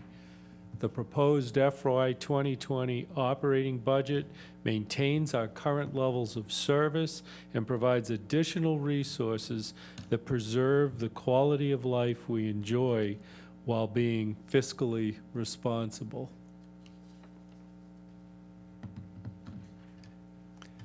Some of the highlights of the FY 2020 budget priorities include 3 new persons in our Public Works Department. As you all know, we've gone forward with a comprehensive field study, and we brought forward fields to be improved, both existing and new fields that are under construction or contemplated to be constructed. We have made a commitment that we are going to maintain the existing fields at a higher quality, and we are going to maintain the fields that we have constructed at the quality to which they have been designed. We are working directly with our schools and our programmatic departments to ensure that that occurs, but the appropriate place to put this resource and maintain these facilities is in our Department of Public Works. We've added an additional police officer at the Barnstable Police Department in response to the many demands for specific support in areas. Some of the more historic have been on our main streets, have been at our youth center, more recently school resource officers. And as we do that, we draw from the more traditional staff that we've had, and we begin to put these in very important targeted areas.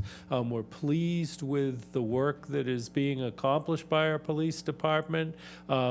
but more resources are needed.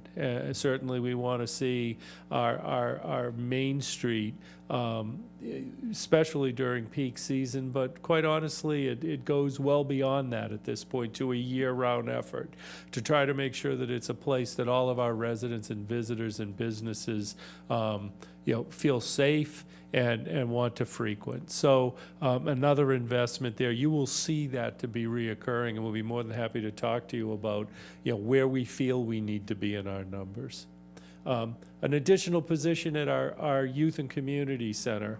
When I came in 3 years ago, one of the initial efforts that we put in place was to shift maintenance over to the Public Works Department and to look at how that facility is being used by every individual in our community, and specifically the youth of our community. And I can report back to you that the activity levels have grown, and the reports on the functionality and cleanliness of the facility and safety of the facility have improved. So we're pleased, but we still need more staff there to keep up with the numbers of individuals that are at the facility. So we've made a commitment there.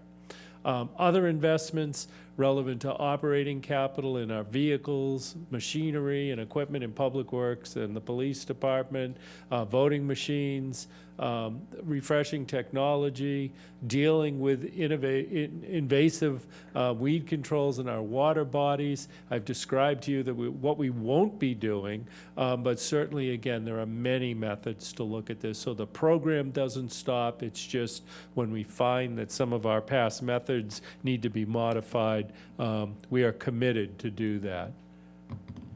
We see a request from our school departments for an assistant principal at High West Elementary, community engagement and registration center at the Youth and Community Center. That is a place for everyone in our community, and we have space to be able to allow for registrations in programming and to be able to get information when you are there. So many of our students frequent that, not just in athletics, but for a whole bunch of reasons. Certainly participating in our youth commission, participating in other events besides sporting events. So after discussions with the schools, we said it makes all the sense in the world to have one place where a resident can go, not have to go to our schools and go to various places in the town for our municipal programs. They'll be able to go there and be able to register. And we'll have resources there to be able to support that. Address unfunded commitments. We continue to put money into our annual budget for snow and ice. We run well over $1 million annually, even in a year where we don't have a lot of snow.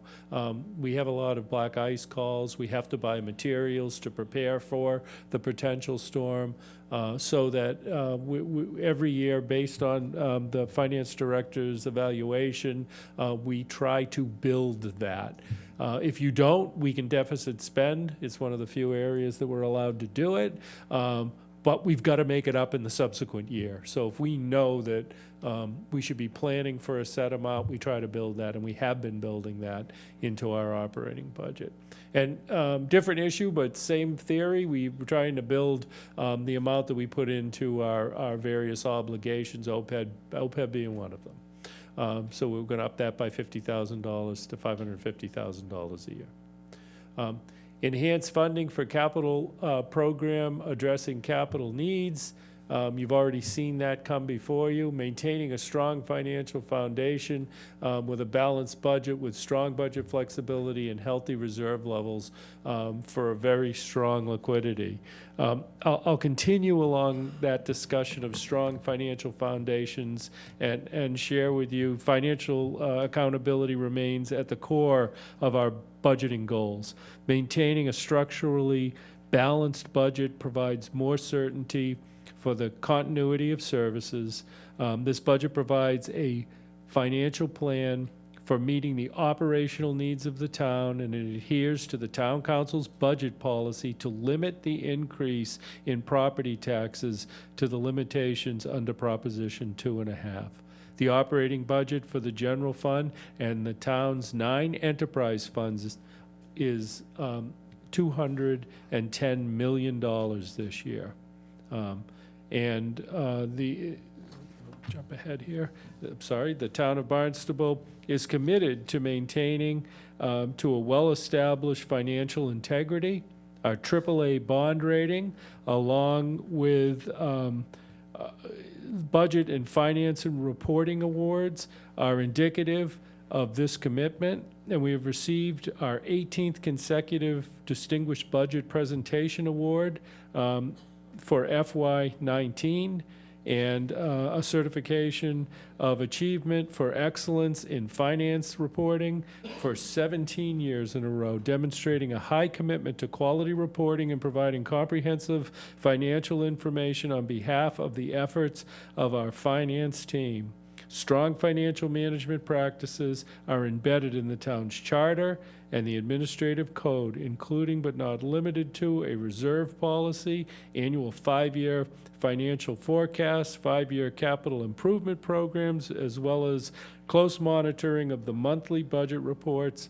The recent addition of Open Budget website, which you can find on our website, allows interested parties to familiarize themselves with our financial operations, offering the opportunity to identify possible revenue enhancements and expenditure reductions. These practices also assist in identifying trends and needs for the community, providing us with an opportunity to better plan for our future. Each year, I depend on our department heads and staff, citizens, and members of our Comprehensive Financial Advisory Committee for their expertise in evaluating capital projects and operating budget.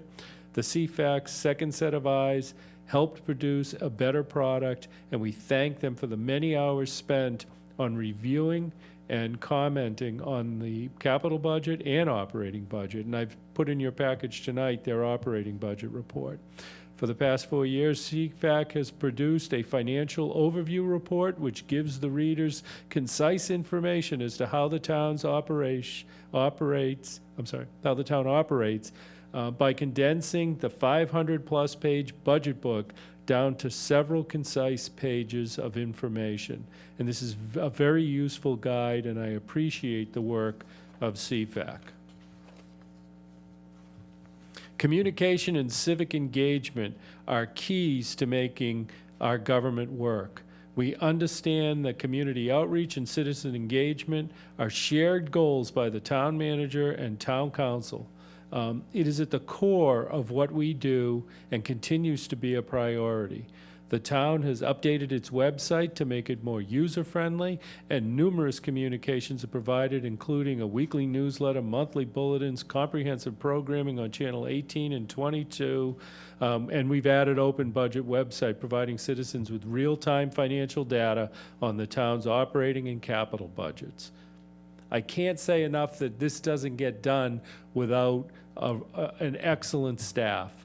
We could not accomplish any of this if we didn't have dedicated town employees and district employees and dedicated committee and commission and board members, so and elected officials as well. So I have to thank you, and I have to thank all of our staff. They give it their all every day, and they're willing to be flexible and change and come up with better ways to do what we do every day. And so I am very fortunate to have those resources to oversee and manage here in the town of Barnstable. This budget seeks to improve the quality of life of our residents, ensure public safety, protect our natural resources, provide a quality public education system, and deliver government services efficiently. We face the same economic challenges confronting other communities, and through the prudent planning, we are able to meet our basic needs. And in FY 2020, we have again maintained our fiscal stability, spent within our means, and prudently planned for our financial futures. Our task remains balancing the needs of our community, setting realistic priorities, and providing a climate for a quality of life that addresses Barnstable needs and is built on respect and opportunity for all. So with that, I thank you for the opportunity to summarize, and I turn the presentation over to Director Mill. Thank you, Ms. Manager. Good evening. Good evening, councilors. Thank you. Thank you, Mr. Manager. Mark Milne, Director of Finance. A recent development has come about that I wanted to bring to your attention. You may have heard already, but our town collector, long-term town collector, Maureen Niemi, has notified us of her retirement. As you know, with the charter change, the term of her office was to expire in November of 2019. However, next Thursday will be her last day. So I want to thank Maureen for the many years of dedicated service to the town of Barnstable. But this has set into motion for us now.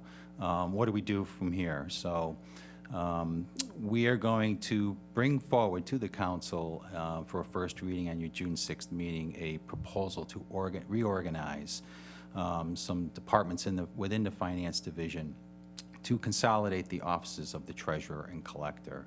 And this will be headed up by our very able treasurer, Deborah Watson, who is in the audience here tonight. I think she's still here. Yep, she's here. We'll bring that proposal for you. What will a consolidated operation bring us? We're really focused on improving the customer service in that office, as well as getting the significant backlog of work up to date. It's going to improve accountability, and we really want to enhance the continuity of the operations and management expertise, as we will be able to put more people in that area to address the work that is conducted in that office.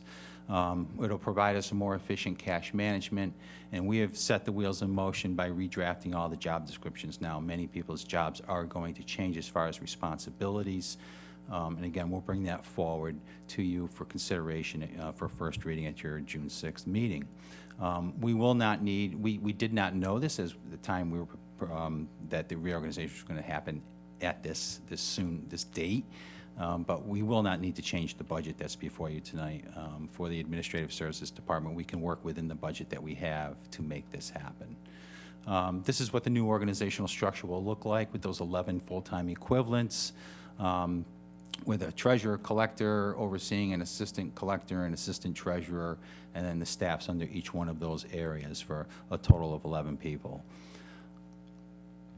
So getting into the operating budget, as the town manager mentioned, we're looking at a $210 million operating budget for fiscal year 2020. The general fund budget is going up about 3%, or $5.1 million. A couple of our enterprise funds are seeing a decrease. The solid waste enterprise fund's debt service for the capping of the landfill has been completed. We will not have that loan payment anymore, so the budget in that area is going down. The Sandy Neck budget included a one-year expenditure for some sand replacement out there, and that was included in the fiscal year 19 budget. We still have money budgeted for sand replacement if needed.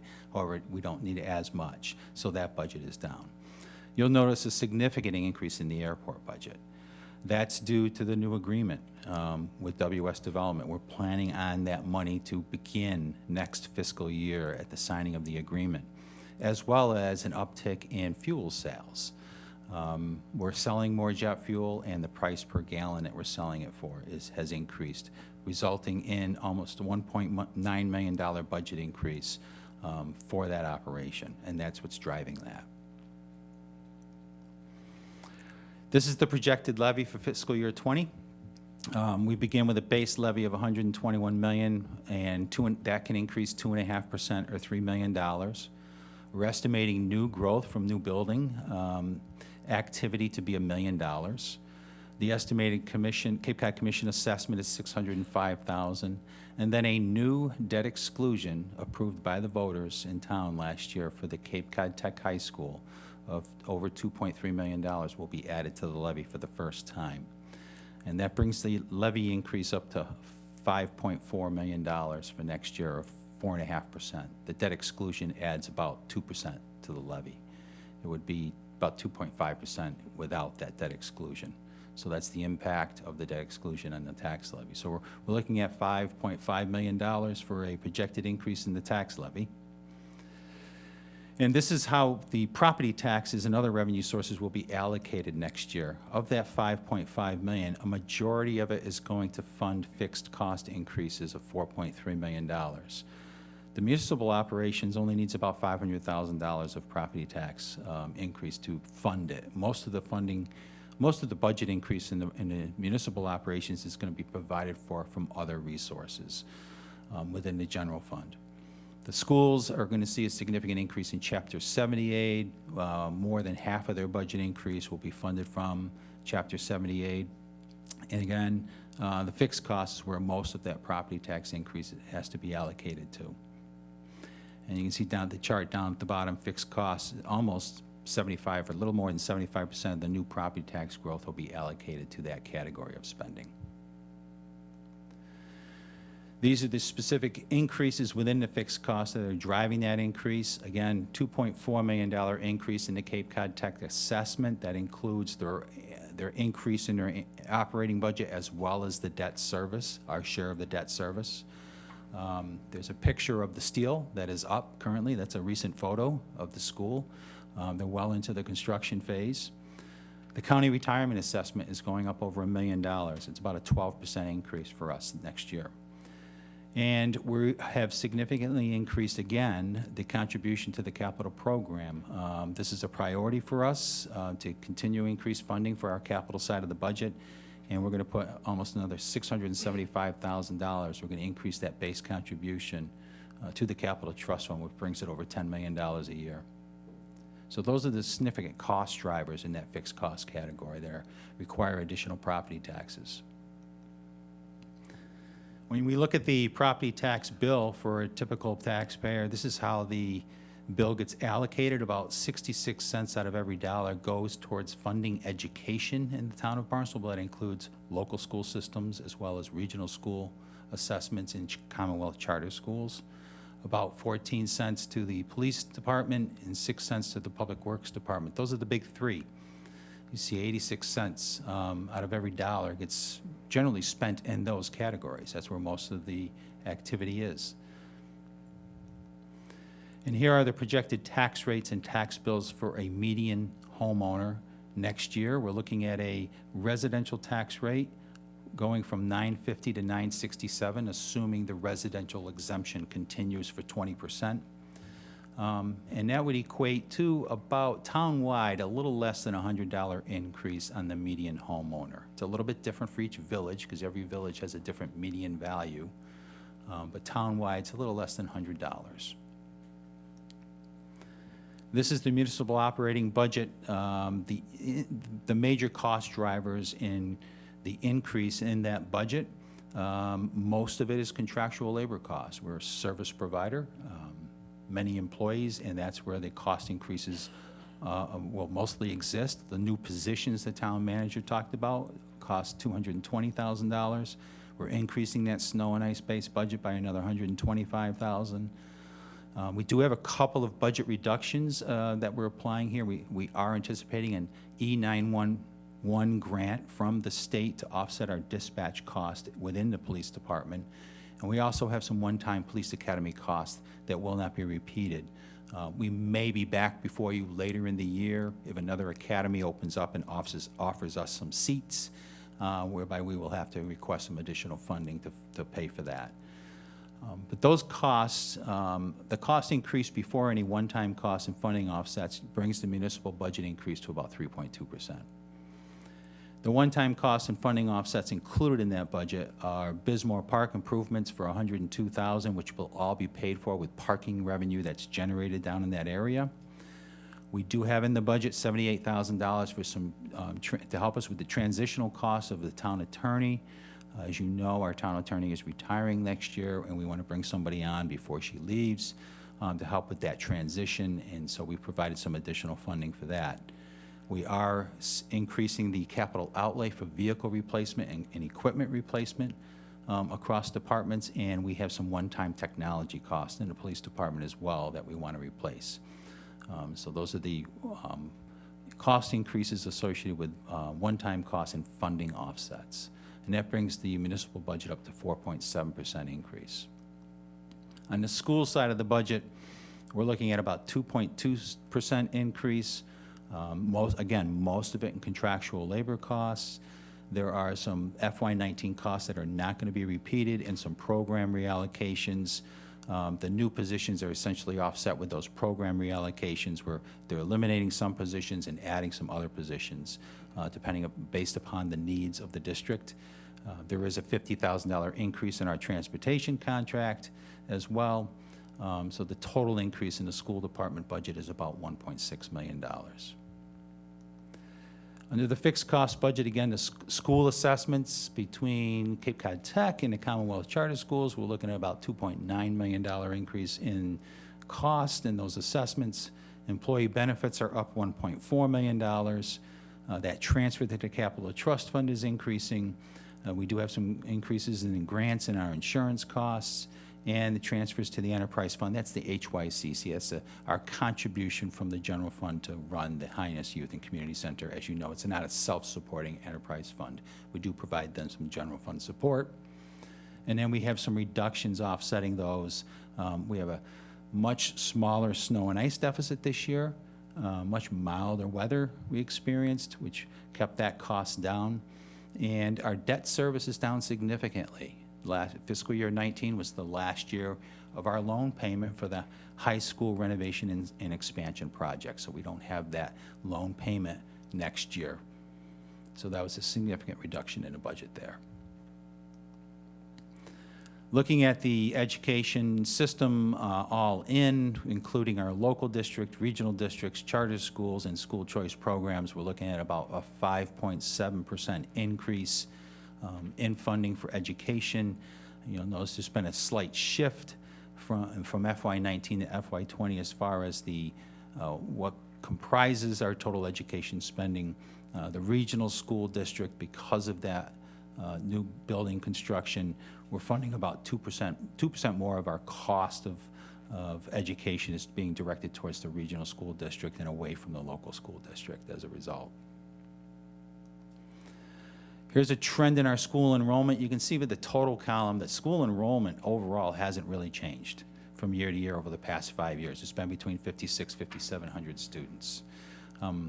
However, we've seen a shift. The shift has occurred between the local system and the net students that we are tuitioning out through school choice. You'll notice school choice, the students who tuitioned out versus those that tuition in exceeded, the tuitioned out students exceeded the in students by 49 5 years ago. It's up to 153 now. So that's been the shift in the population has really gone towards our local system out to the school choice program. Regional tech school and Commonwealth charter schools populations have been relatively level, not significant changes in either one of those categories. Here's the municipal operating budgets by department. The police department, $636,000 increase, followed by Public Works, $497,000. This is about a little more than 82% of the total municipal operating budget is directed towards those line services, and the rest are the administrative and legislative type functions, administrative services, town manager, town council. So over 80% of our operating budget is directed really to providing those services on the ground. These are the reserves balances that we currently have and what we're using to balance the operating and capital budgets. For the general fund, we're using a little more than $2.4 million of our reserves to balance these budgets. $500,000 for the snow and ice deficit. Employee benefits is $610,000. School and municipal operations over $1 million for one-time costs, and the town council's reserve fund for $250,000. The Marina Enterprise Fund will use $39,000 to pay for some operating capital that we have included in their budget. The Solid Waste Enterprise Fund, we used $240,000 for their capital program, and we're going to use $290,000 for fee mitigation. As you know, we did not change the rates at the transfer station this year. We kept the residential sticker at the same level, which will require us to use some of that surplus to balance the budget. The Water Pollution Control Enterprise Fund used $600,000 for their capital program, which already has been approved. Same with the water supply enterprise fund. We used $495,000 of their surplus, and we're using $390,000 for fee mitigation. The rates would have been the rate increase would have been higher had we not used that that surplus for fee mitigation in the water supply fund. Sandy Neck we use some money for their capital program, and we're going to use $39,000 for their sand replacement budget. The Golf Enterprise Fund and the HYCC Enterprise Fund, we're using some surplus for fee mitigation. We really can't go up on the HYCC fees any higher than we did recently. Otherwise, we won't be able to rent ice. And so that's why they require a general fund subsidy. The PEG Enterprise Fund will use a little bit for their operating capital, and the airport, we've already approved about $400,000 of their surplus to be used for the capital program. That being said, we are looking at restoring much of that surplus when we close the fiscal year out in 19 as a result of favorable budget operations. Our revenues are exceeding our revenue estimates, and we will have some returned appropriations across departments. And so you can see our total reserve fund balance certified on July 1, 2018 versus what we project for June 30th, 2019 still remain very healthy, with a grand total of almost $67 million. Two funds here that I'd just like to add a couple of comments on are the Capital Trust Fund. We continue to provide more funding into that as we become more aggressive in our capital program. And because of that aggressiveness, we are using a little bit of that fund balance yearly to implement the programs that we had. We had a $34 million capital program this year, if you recall. And we do have the Comprehensive Water Management and Private Way Fund, which generates about $3 million a year currently. And we are starting to use that. So that concludes my presentation, and I'd be happy to answer any questions of the council if you would like to at this time. Councilors, any questions? Yes, Councilor Neary. Thank you, Mr. President. Thanks for the presentation, Mark. Just one question. If my memory serves me correct, I think that the Regional Technical High School was going to, the estimate of our cost annually was going to be about 1.7 or 1.6 million, and it's running 2.4. I'm just curious what is driving that. Yeah, when they went out for their bond issue in November, we represent about 30% of the student population, and it's allocated based on the percentage of student population. I think what might have confused it is that when we presented what the impact, the increase of the impact was going to be, the delta was at 1.7 million because we had a $1.3 million debt exclusion coming off the books with the expiration of the high school bond for the local high school, and then a new almost $3 million debt exclusion payment for the new tech school, and that delta was the 1.7 that I think you might be referring to, because when we talked about that back when the tech school was here presenting, we mentioned how really what's happening here is we're repurposing an existing debt exclusion for a portion of that increase, and then on top of that there was going to be a little bit more because it's a larger bond payment. So just to follow up, so going forward, depending on obviously our percentage of student enrollment, if it stays the same, this would be kind of the number going forward until that debt is expired. Correct. Yeah. So we'll have to watch the student enrollment for all member communities very closely and make sure that if we understand what the changes are going to be, because if it moves either direction, more than 30%, our loan payment's going to be larger. Less than 30%, it's going to be smaller. It'll be driven by the percentage of student population. Thank you, Mark. Yes, Councilor Beedenbender. Thank you very much. So this is just related to the school budget and some data points that were in some of the accompanying materials, and just to make it really simple. The costs went up. We're paying out more, but the enrollment is down. But it appears that additional cost is really being borne out from the students that we're sending out of the district. Is that correct? Is that related to the increase in fees? The increase in which particular area? School choice? You can see there is an increase here of about $1 million or $140,000 in school choice. We do tuition some students in, as well as tuition some students out. However, the cost of tuitioning the students out exceeds what we take in, and the increase is $140,000 out of that $4.5 million increase. Follow-up? Quick follow-up. So just out of curiosity, I think I saw roughly our cost per student when we're keeping them in district is roughly $15,000 per student, thereabouts. What does it cost what's the cost to us when we send them out of district? It's $5,000 when we tuition a student out, unless they have a special ed requirement. There's an additional factor for that. On average, our students that are tuitioned out are about $6,800 for each student. And it's about the same for everyone that we tuition in as well. Councilor Dagwan?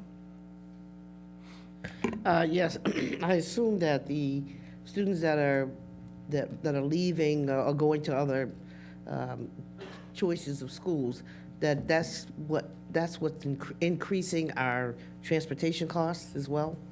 I thought I heard you say the transportation cost for the school has gone up like $50,000. Was that correct?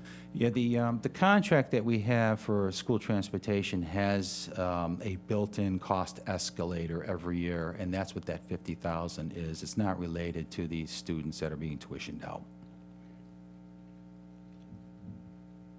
Anyone else? Yes, Vice President. Yeah, just to go back to the number of students that leave, you know, every year I ask the same question: do we really know why students are leaving the district and going to other communities? And I have yet to really get an answer as to, is it programs, is it facilities? Perhaps through the finance department, that might be something that you'll be able to delve into and come back with a legitimate answer, because, you know, it's a substantial amount of money that we're losing. We're not making it up with students coming in. Coupled with the charter schools, you know, we're losing substantial dollars. And if there's a way that we can retain those students by meeting their needs, however specific they might be, I think it's something that we should look into.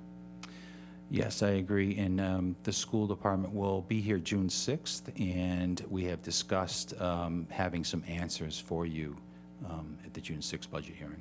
I hope so. Anyone else? Yes, Councilor Rapkossetti.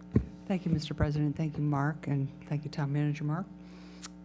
Keeping on the school theme, I guess I will continue to be concerned and or articulate my concern on the reasonableness of, you know what I mean, of Barnstable's revenue sharing agreement with the schools. Currently it's 60-40%. So, and when we see the upward trend of the full-time employees, but the downward trend of students, and I know we're spending, you know, close to 28% more than any other district on our students per student. So there's concern there. I think all of us are concerned about, you know, the disparity between the two. So I think that's reviewed on an annual basis between the manager and the superintendent. But I think we should continue to have that discussion and look at alternatives to that agreement. Thank you. Thank you very much. Anyone else? Yes, Councilor Hebert. Thank you, Mr. President. I know we'll have a lot more discussion when the school department's with us. But it's all competition. It's just like in businesses, it's competition. So, and people are different. So some parents or some students see some benefit to being at another school as opposed to being in ours. And some rather come to us than go someplace else. So it's all a matter of perception sometimes, but we are doing such a fantastic job at even marketing our high school in particular. I was just in there recently, and what they are doing, we are getting quality education for our students. And when we think about companies that might want to move into our town, one of the first things that parents do is they look at what is the standing of your schools. And our Barnstable High School, I think, just recently was listed nationally in the top 20 of all high schools, the 20 percentile, not the top 20, but 20 percentile. So I think, you know, maintaining our status and as far as our schools is very important for us as a town. I realize it's expensive. Education is expensive, but thank you. Councilors? Yes, Council Snap. Thank you, Mark, for the presentation. You mentioned that the Barnstable County retirement assessments went up 12%. Could you kind of give a sense of the 5-year running average of that? It's expected to go up somewhere in the neighborhood of 5.5% a year. And that's what the actuarial calculation has set it at in order to pay off the unfunded liability by 2036. There's two factors that affect the retirement assessment annually, one of them being the return on investments of the system itself, and the other significant factor is what percentage of the retirement system does Barnstable represent? We went from 15 to 16% this year. That 1% increase on a $66 million bill equates to over $500,000 increase. So if we continue to grow as a larger percentage of that system, our assessment will exceed that 5.5% rate. And if the investment returns do not perform as well as the retirement system projects, and I think they use about a 7.3% rate of return, they've actually lowered it than where it used to be, as many pension systems are. Those two things will affect that assessment more than anything. So it looks like our overall employment is not increasing by that much. So are other contributors to the retirement system shrinking? So one of the things we can conclude then is that, yes, the other 60-some-odd members who are part of the system, their payrolls may have declined slightly, and collectively 1% less. Yeah, there's over 60 members of that system. Well, we're doing some interesting math. That's the math that I think was omitted in the discussion around the regional tech school too. Because we could have a larger percentage of the people enrolled there without having any say in it, without having one more person there, because the other towns may pull people out of it, and we never have a say on who goes. They have all the say on who goes. So our numbers there could change dramatically as well, which is really one of our scarier issues, if I may say so. So, with that said, the way I'm looking at this tonight is we go with our regular 2 per person for assisting the old president here, and that all of these need a majority vote, so we will kick them over to our able clerk for a vote at the end of it. And I'm going to do minutes in between old and new business, so don't worry, I'm not missing anything yet, I'm there. And we got our own little guideline to make sure what we extend extends us properly to June 6th. So I think we're in pretty good shape here tonight. With that said, I guess I'd go to Councilor Hebert for 2, please. Starting with 164, 219, 164, please. What is that page? 18? Yes. Thank you, Mr. President. This is item number 2019-164, appropriation order in the amount of $2,130,304 for the purpose of funding the town's fiscal year 2020 Planning and Development Department budget. This is open for public hearing, majority vote. I have a first and a second to open 2019-164 to a public hearing. All those in favor, please signify by saying aye. Aye. Any opposition? Any abstentions? Hearing none, we're in the public process. Could I please get a rationale?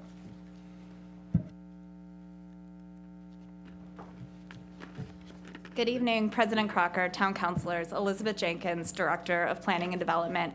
And it's my pleasure to be here tonight with my Planning and Development team to present our fiscal year 20 operating budget. Planning and Development is an interdisciplinary department that works together to address the priority issues outlined in the Town Council's strategic plan and promote quality of life for all of Barnstable residents.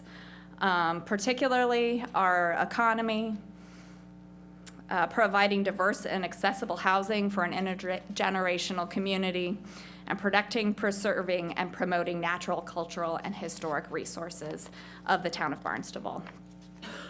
This is an overview of our fiscal year 20 budget request. This number is inclusive of our operating budget in addition to 2 capital outlays and 2 one-time requests. Of your overall budget, we make up approximately 1.2%.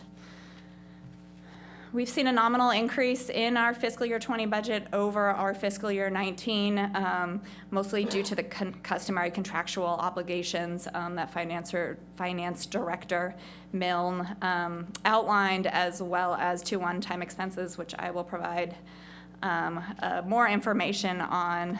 And I'd like to take a moment just to talk a little bit about our 6 programs, our accomplishments, and our goals for the next fiscal year.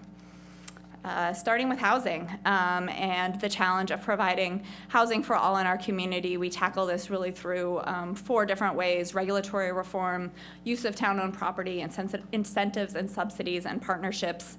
Last year, I was proud to stand up here and tell you that we had about 140 units, housing units in the town of Barnstable in permitting. This year, we are proud to stand up here and say that we had 41 new units, housing units in the town of Barnstable occupied, 235 almost occupied or under construction, 97 that are fully permitted, and 40 that are in permitting. So we've had a very successful fiscal year in terms of housing production.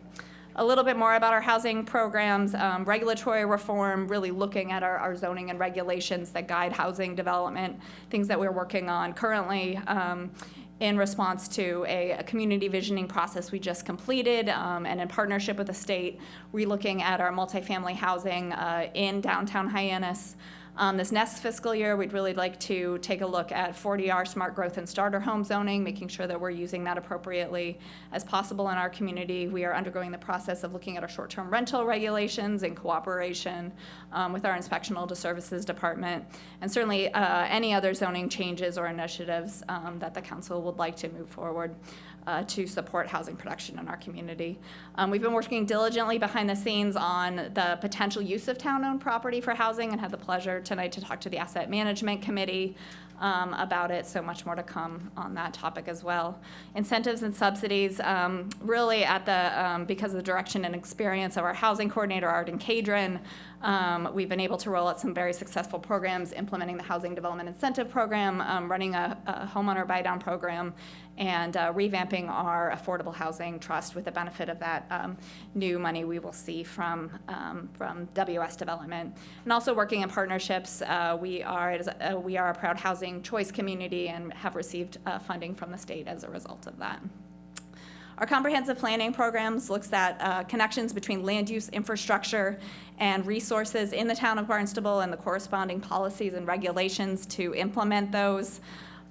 Really taking a look at zoning and regulatory reforms this year, notably working with the Cape Cod Commission, as well as the Council Zoning and Regulatory Committee on raising our DRI thresholds under Chapter H.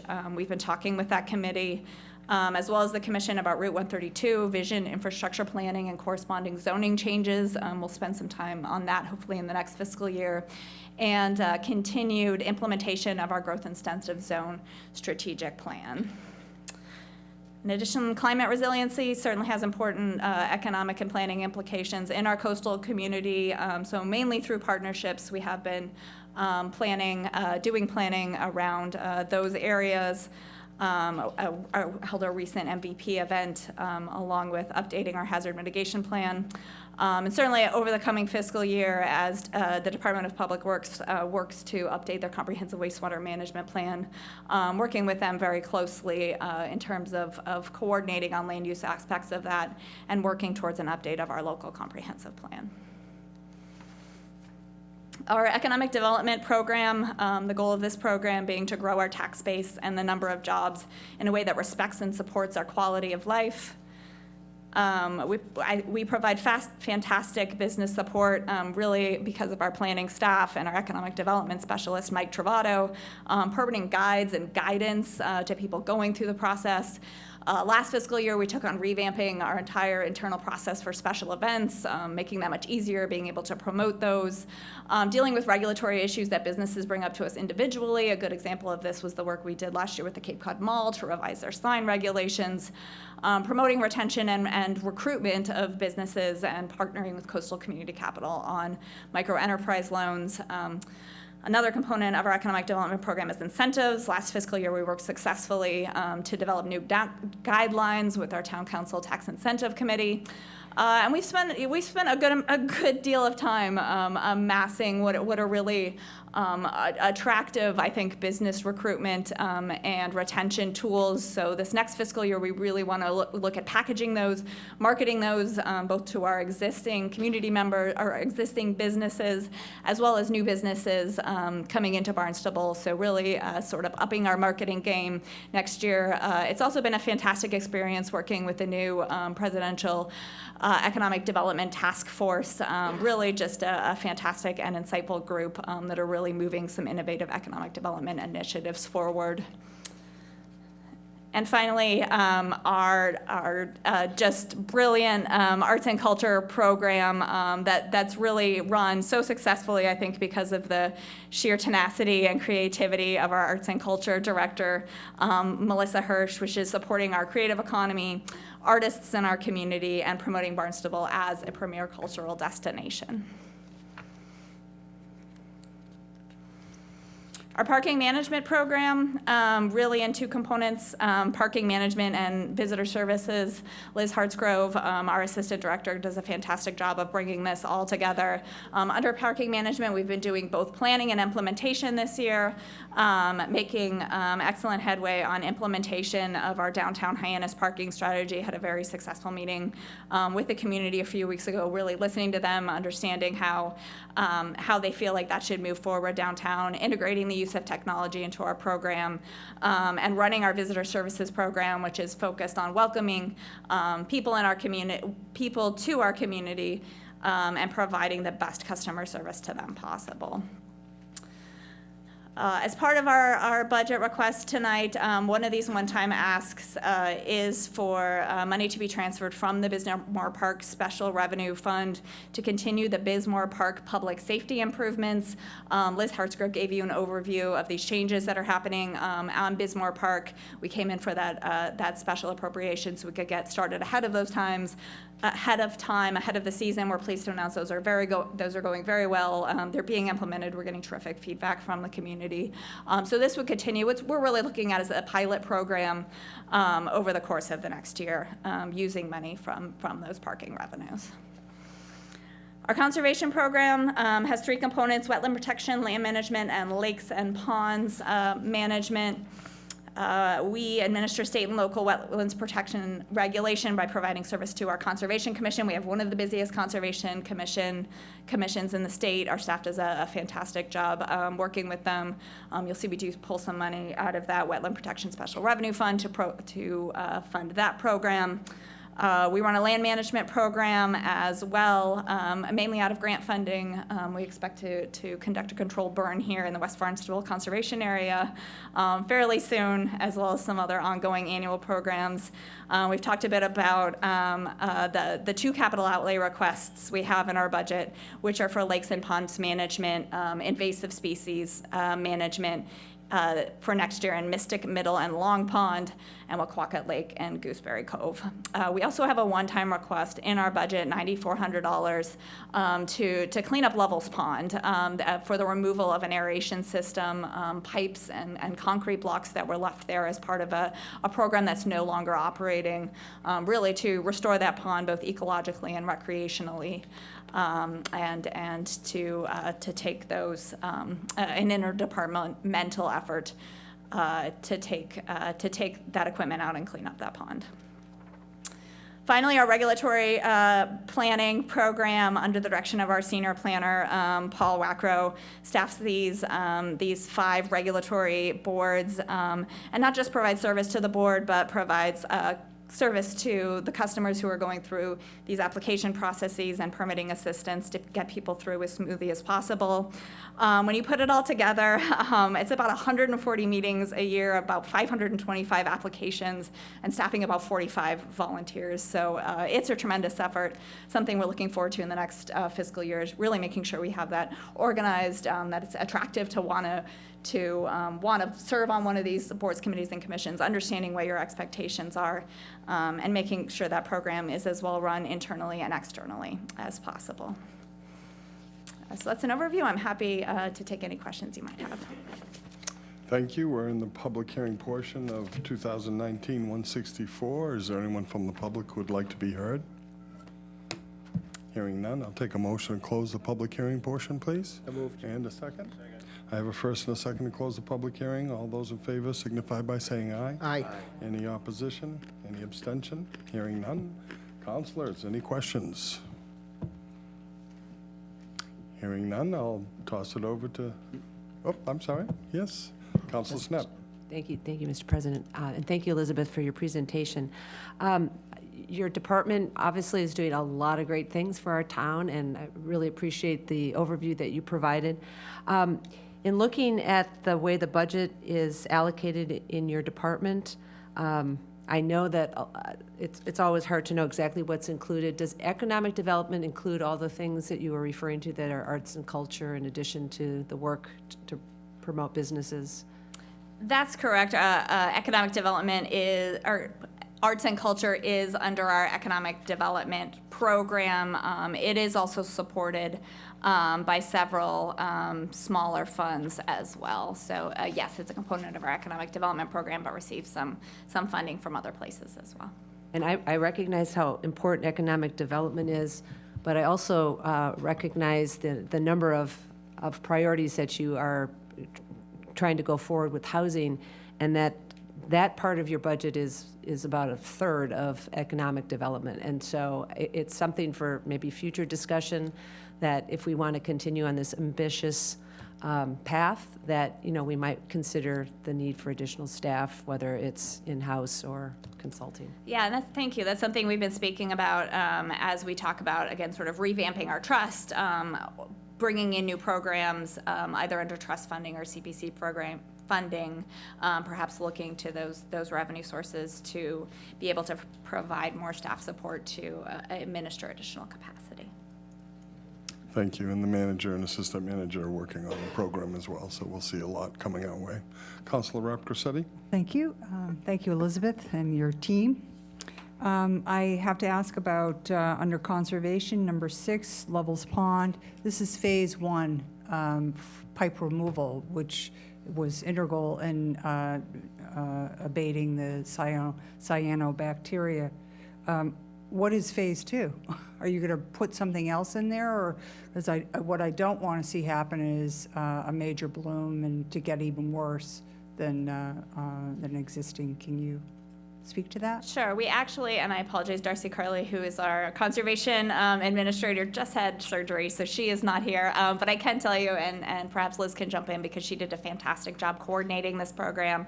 At this point, we have not been using that aeration system for a number of years. So it really is cleanup. I imagine phase 2 is continued monitoring of those levels and any other treatment that might be necessary going forward. So at this point, we're looking to, again, sort of remediate the conditions that are there. Phase 2 being, again, in connection with our Board of Health, ongoing water quality monitoring and treatment as necessary for that cyanobacteria. So do we anticipate that Levels Pond will once again be opened for swimming and be a public guarded beach and, accessible to the public?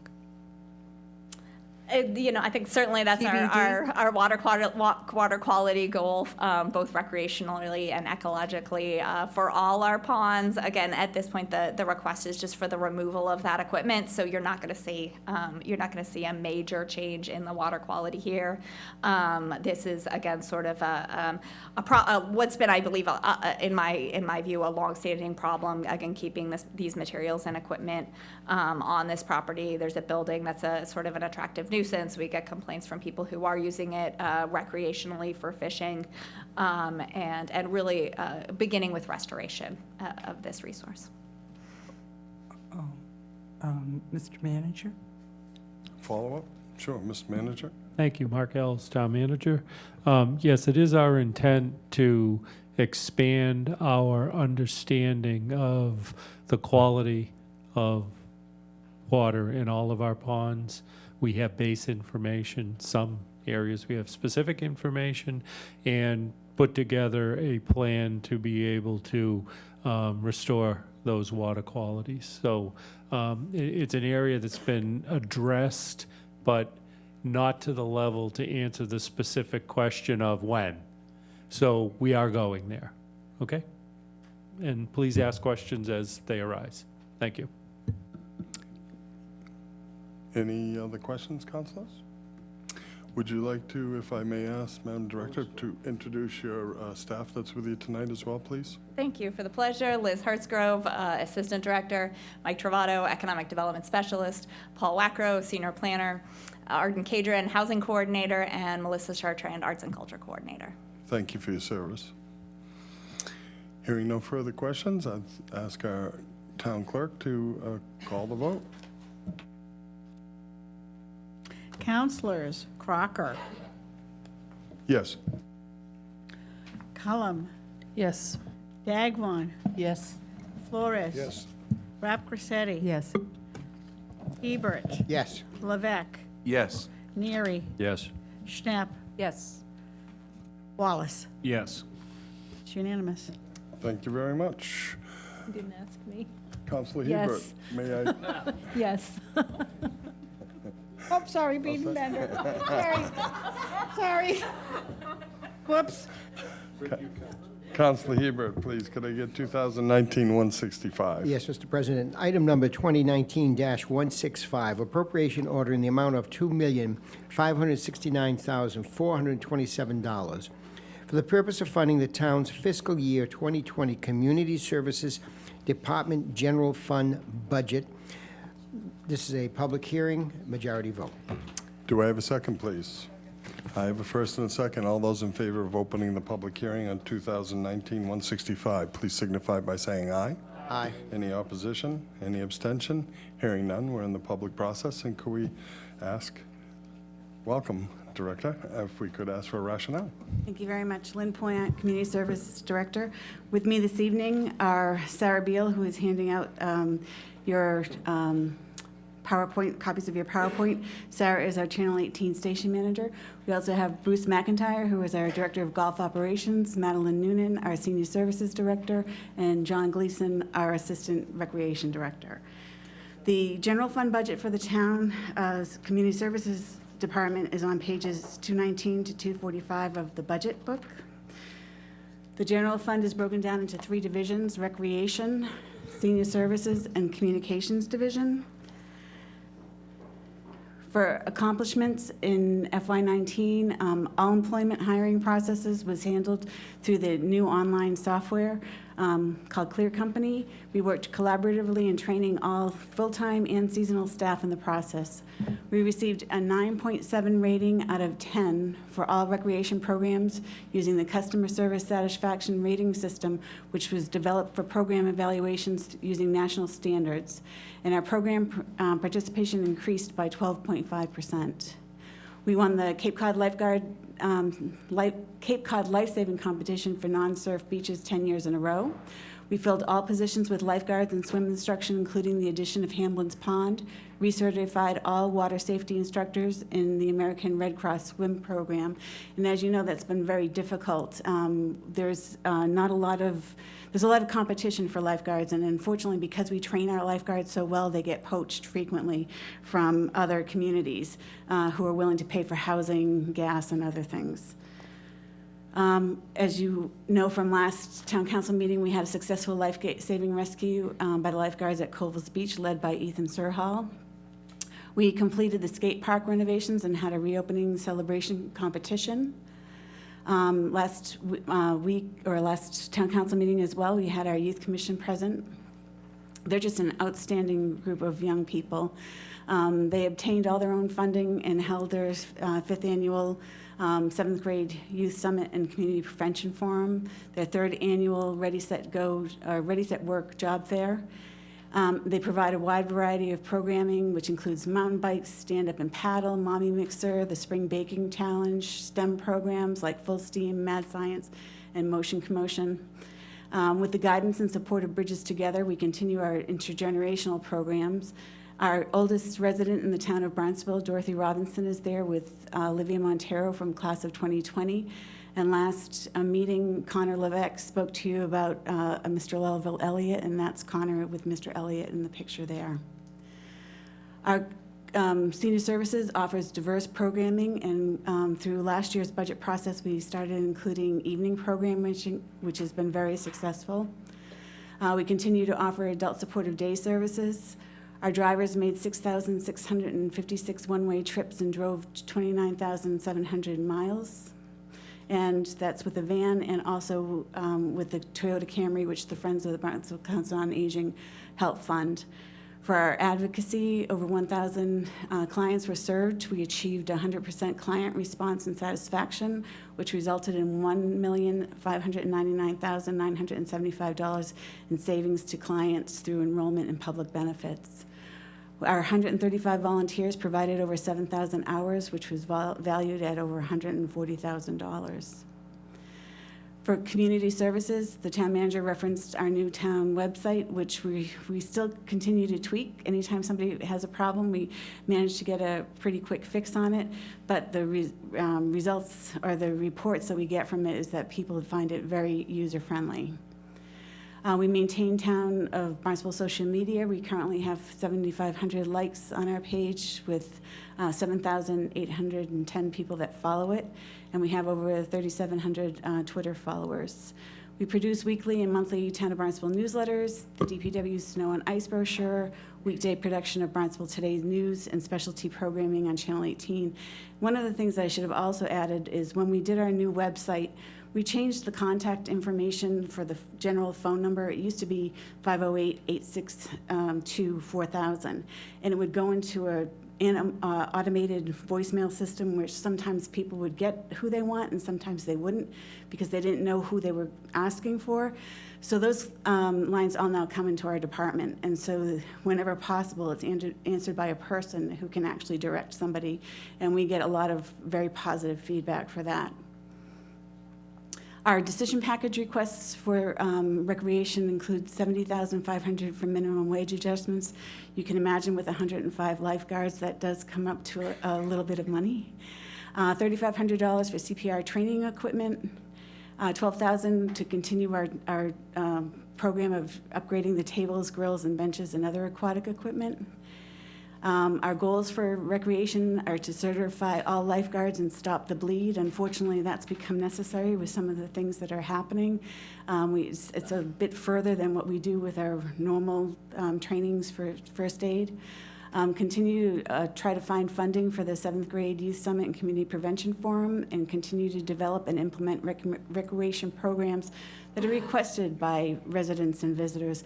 A lot of the STEM programs have been asked for by different students and their family members, and we continue to actively pursue grant funding. For senior services, we're collaborating with the Council on Aging, the Friends of the Council on Aging. On June 21st, we're going to be holding the 20th anniversary of the Senior Center, or soon to be Barnstable Adult Community Center, which is the next thing moving forward with the rebranding project, working with DPW for the successful installation of their generator, join the AARP Age-Friendly Livable Community Network, continue to support and promote the Adult Supportive Day program, and actively pursue grant funding. We're going to continue to make modifications to the town website as needed, keep pace with modern communication formats because we know that things are changing all the time, and evaluate government and educational access television programming as well as the physical plant. And that is our general fund request. Thank you very much. We're in a public process of the meeting, and would anybody from the public like to speak at the podium? Hearing none, I'd ask the councilors to close the public hearing portion. So moved. And a second. All those in favor of closing the public hearing portion, please signify by saying aye. Aye. Councilors, any questions? Hearing none. Yes, I'm sorry. Councilor Snip. Thank you, Mr. President. Thank you, Lynn. Again, another department that does such a wide range of activities that benefit the town. In the Senior Services Division, the advocacy and the public benefit applications that are done, does that serve exclusively seniors, or are there opportunities for others in need in our community to get that assistance? 60 and older. Do we have anything in town that addresses the needs of our 60 and unders? Or has that been something that we've contemplated? I know that, again, we have a lot going on with our youth, with our seniors in the schools, but I sometimes wonder if there's a segment of our population that might not have as much access to some of these services. So sometimes it depends on what the question is that's asked. There's the Lombard Fund, which is operated through the town manager's office. There are ways that we work to help people if the town doesn't have the services, we try to find an answer to direct people to someone that does have the services. It all depends on what the need is. Follow-up? Quick follow-up. I mean, given that we're leveraging services that bring $1.6 million to our seniors, I would think there might be some opportunities to spread that to some other members in our community that have needs as well. So again, I know that the school, there might be staff in various other departments, but it just may be something to be thinking about going forward. Thank you. Thank you. Vice President? Yes, thank you, Lynn. Good presentation. Just a quick question on the cable television operation. A while back, the FCC was looking at changing the funding process so that, in essence, it would have impacted us in a very negative way, as well as all local community access programs across the state, if not the country. Do you have any idea where that stands right now? Has that continued to move forward? It hasn't really continued to move forward at this point. Senator Markey has really been an advocate against what they were trying to propose. We do keep in the loop, and our cable attorney who's helping us to negotiate our cable contract is also in the loop. Both Sarah and I attended meetings with Media Alliance groups to make sure that our voice is heard. Massachusetts is a very different state compared to a lot of the other states. We have a higher percentage of cable access programming and different things like that. And as a matter of fact, a very high percentage of the letters that went to Washington came from the state of Massachusetts. So we also work very closely with Cape Cod Community Media, which is Terry Duenas and his group out of Shad Hill Road in Dennis. They actually they're a member of a Community Media Alliance group that is doing a lot of advocating, and so we work closely with them. Any other questions? Yes, Councilor Hebert. Thank you, Mr. President. Lynn, in relationship to Councilor Snep's comments, I think that some of the concerns about, let's say, families in particular, that would be some of our nonprofits, like the Housing Assistance, helps with a lot of general questions and help guide families in that. And then we have the Welfare Department. We also have CAC, Community Action Committee. Right.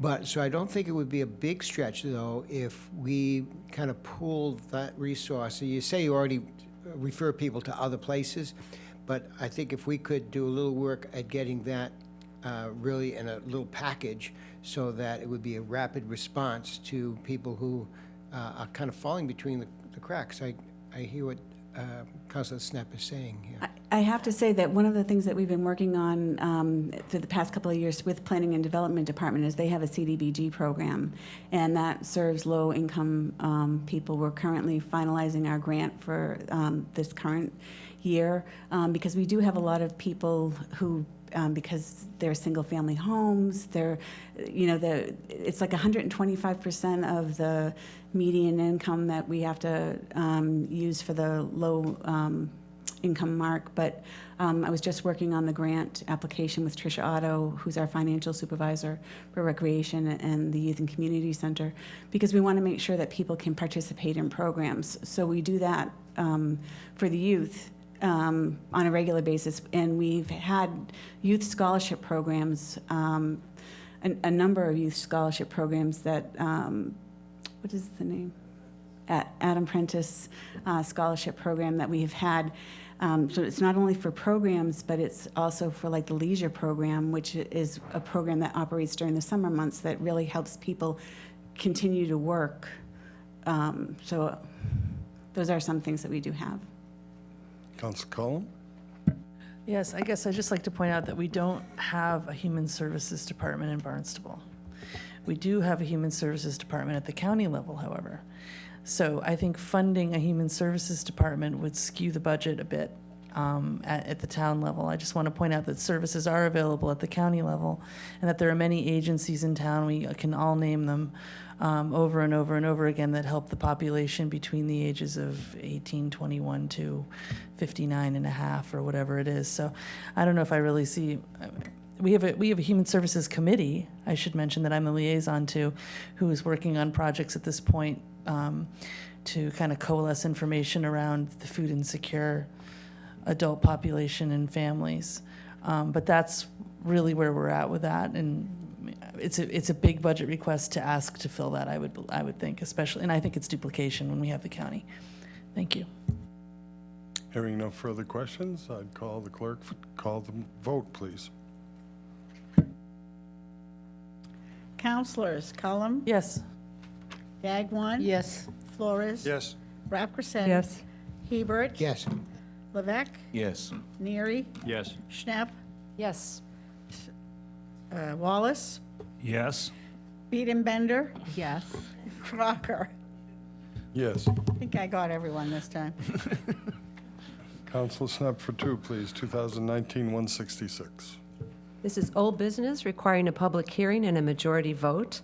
It's the Community Services Department Public Education and Government Television Access Enterprise Fund. Item 2019-166.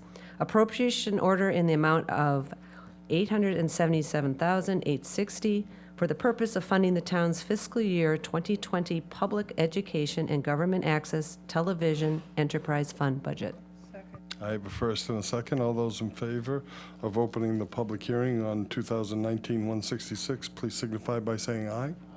Any opposition? Any abstention? Hearing none, we're in the public portion. Rationale, please. Thank you again, Mr. President. This division is affectionately known as PEG. Whenever you hear PEG, it stands for Public Education Government Access Television.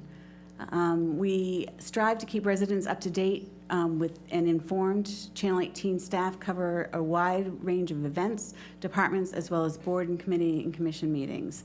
Channel 22 is Barnstable Public Schools education TV. We have coverage of more than 23 different boards, committees, and commissions, and over 40 meetings per month that are currently taped.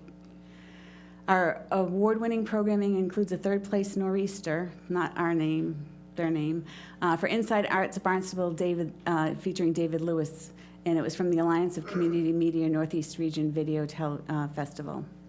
We were pleased to have Seamus Shropshire as an intern from Barnstable High School this year, and Seamus is going to be going to Cape Cod Community College. We're really lucky that this summer we're having 2 interns that are actually from the colleges.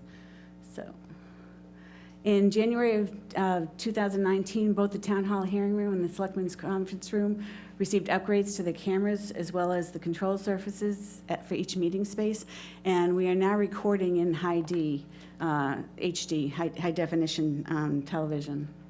We recently covered Lieutenant Governor Karen Polito's visit about housing choice legislation and the groundbreaking ceremony for Barnstable High School's Master Plan Division 1, or Phase 1. We are requesting $42,000 to update studio lighting and infrastructure. Some of our goals are to upgrades to the town's TV studio and the lower levels lighting, create more Channel 18 award-winning programming, continue to increase coverage of town boards, committees, commissions, and subcommittee meetings, and expand our youth internship programs with higher education. Thank you for that rationale. We are in a public meeting process for 2019-166. Would anyone from the public like to be heard? Hearing none, I'll take a motion to close the public hearing process. I have a first and a second. Thank you very much. All those in favor of closing the public hearing process, please signify by saying aye. Aye. Any opposition? Any abstentions? Councilors, what's your choice? Hearing none, I move it to the clerk for a vote, please. Councilors Dagwan, Yes. Flores, Yes. Rapgrassetti. Yes. Hebert, Yes. Levesque, Yes. Neary, Yes. Schnapp, Yes. Wallace, Yes. Biedenbender, Yes. Crocker, Yes. Cullum. That's 11 yes. Thank you very much. Councilor Snap again, please. 2019-167. This is old business requiring a public hearing and a majority vote. This is the Community Services Department Golf Course Enterprise Fund. Item 2019-167. Appropriation order in the amount of $3,876,414 for the purpose of funding the town's fiscal year 2020 Golf Course Enterprise Fund budget. I have a first and a second to open the public hearing process of 219-167. All those in favor signify by saying aye. Aye. Any opposition? Any abstention? Hearing none, I'd go to Director Poyon again, please, for a rationale. Thank you very much. So Old Barnstable Fairgrounds Golf Course was voted by golfers from throughout the region as a top 10 public golf course in Massachusetts for the 6th year in a row. Jesse Scheckman was recently recognized by the New England PGA for his outstanding performance in the area of golf shop management and merchandising. Hyannis golf shop numbers have been more than doubled in the last 4 years. The First Tee program continues to be a smashing success, and smashing is how they hit the balls. Over 300 women golfers participated in the prestigious Dolly Sullivan Tournament, which was hosted by the Hyannis Golf Course. They launched a new website, which is barnstable.golf, which makes it easy for people to do all kinds of things, like booking tee times and other things. We're asking for $18,300 for an increase in pro shop line items, $27,000 for minimum wage adjustments, $12,000 for an increase in overtime, and $17,155 for HVAC and hot water heater replacement program. Some of our goals are to secure funding for cart path replacement project at Hyannis Golf Course, concentrate on bunker improvements at both courses, and continue to expand and enhance events and tournament offerings. Thank you very much. That's the rationale for 2019-167. We're in a public hearing process. Anyone wish to be heard on this issue? Hearing none, I'd ask that we have a motion to close the public hearing process. And I have a second. Thank you very much. All those in favor of closing the public hearing process for 2019-167 signify by saying aye. Aye. Any opposition? Any abstentions? Any questions, councilors? Yes, Councilor Rapgrassetti. Thank you. Thank you, Lynn and your team. The The operating costs increasing for the pro shop, for items, inventory. Last year, I think we boosted that amount too, and I guess it's paying off. That's why you're asking for another increase? That is correct. Jesse's been outstanding as far as his merchandising, so we're looking to have more merchandise in the facility. Okay. And it's good to see that you're going to try to beef up the bunkers, because I hear that's one of the hardest spots on the Hyannis Golf Course is the quality of the bunkers. Okay, thank you. Councilor Snap? Thank you, Mr. President. I noticed that the portion of the budget that is actually paid directly by taxes is $233,199, and it's going up 23%. And again, I'm new to the council. I just was looking at the justification where this enterprise activity is being covered by tax dollars. If I could defer to Director of Finance, please. So we charge each enterprise fund for several services. All the operations within the general fund that provide them support. We also charge them for their share of the county retirement assessment, insurance that we incur to insure all their physical assets and so forth. And the golf course is actually going to reimburse the general fund $483,000. That's included in their expenditure budget. However, they can only afford to reimburse us for $250,000 of that. So the difference is what we throw back their way in the form of tax support. But they're covering all their direct operating costs. The only thing they're not paying for is the support from the finance operation, the procurement operations, the human resource operations that they provide, essentially. That's the only thing they can't afford to pay us for. So do other people, other than the golfers who are either members or, come and enjoy it, are there school benefits? Or, I mean, I'm just trying to justify the taxes being paid rather than having the rates, meet the expenses. A good way to think about it is the business that they bring into the community in the form of meals and rooms taxes as well, because the golfers that do come down and use the facilities often spend money in other areas of the town that generate tax dollars for us in the form of meals and rooms taxes, for example. If I may? Mr. Manager. Yeah, I think also along the lines of your question, our golf course is very mindful of engaging our youth, also looking at the full membership. But, I mean, they've taken such action as having, a premier first tee program, in having the membership for those under 17 and under, I believe, to get our youth doing the positive things that we want them doing and trying to, as best they can, assist in taking down those financial barriers. So that we feel confident that, anytime we have to provide support, that we are looking closely at those issues. Thank you. Any other questions? Hearing none. Clerk Quirk for the vote. Councilors Flores, Yes. Rapcorsetti, Yes. Hebert, Yes. Levesque, Yes. Neary, Yes. Schnapp, Yes. Wallace, Yes. Biedenbender, Yes. Crocker, Madam Clerk, I gotta have a little fun. Yes, thank you. Cullum, Dagwan. Yes. That's 11 yes. Thank you very much. Councilor Rapcorsetti for two, please, starting with... Under old business, this is a public hearing, majority vote, Community Services Department, Hyannis Youth and Community Center Enterprise Fund, item 2019-168, appropriation order in the amount of $400,131 for the purpose of funding the town's fiscal year 2020 Hyannis Youth and Community Center Enterprise Fund budget as written. I have a first and a second. All those in favor going into a public hearing for 2019-168, please signify by saying aye. Any opposition? Any abstention? We're in the public process. Director Poyon, please, for the rationale. Thank you very much. We have a wide variety of programs. For those of you that don't know what pickleball is, the picture on the lower right-hand side is are our pickleball players. We also do a number, in addition to high school activities like basketball and volleyball, the gymnasium can be transformed into different activity events. We recently hosted the Festival of Museums, and we were very pleased to be able to have the World Series trophy for 2018 in the building. We're the home rink for multiple tournaments of all kinds.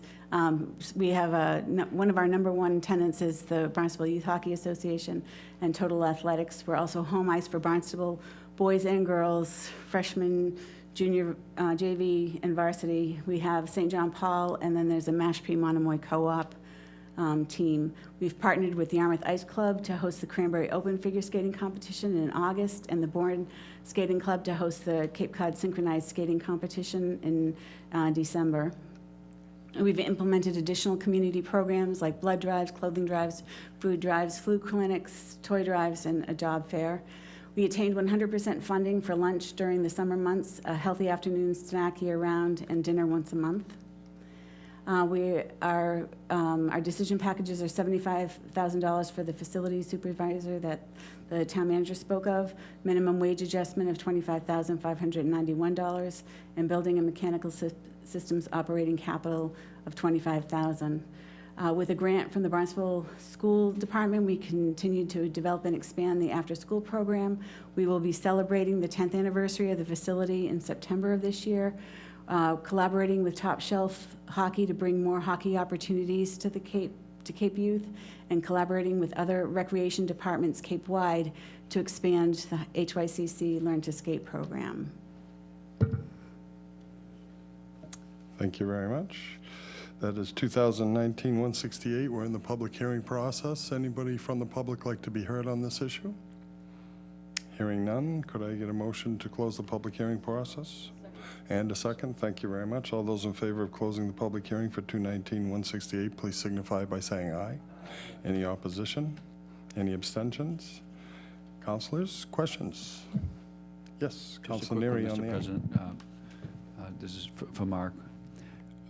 Now that I just see that it's been 10 years, I'm just curious, how long is the loan debt payoff on that? The last payment will be fiscal year 2028. Yes, Councilor Collins. Yes, so thank you for the presentation, Lynn. This particular building has become more and more relevant, I believe, in all of our lives over the past 5 years or so.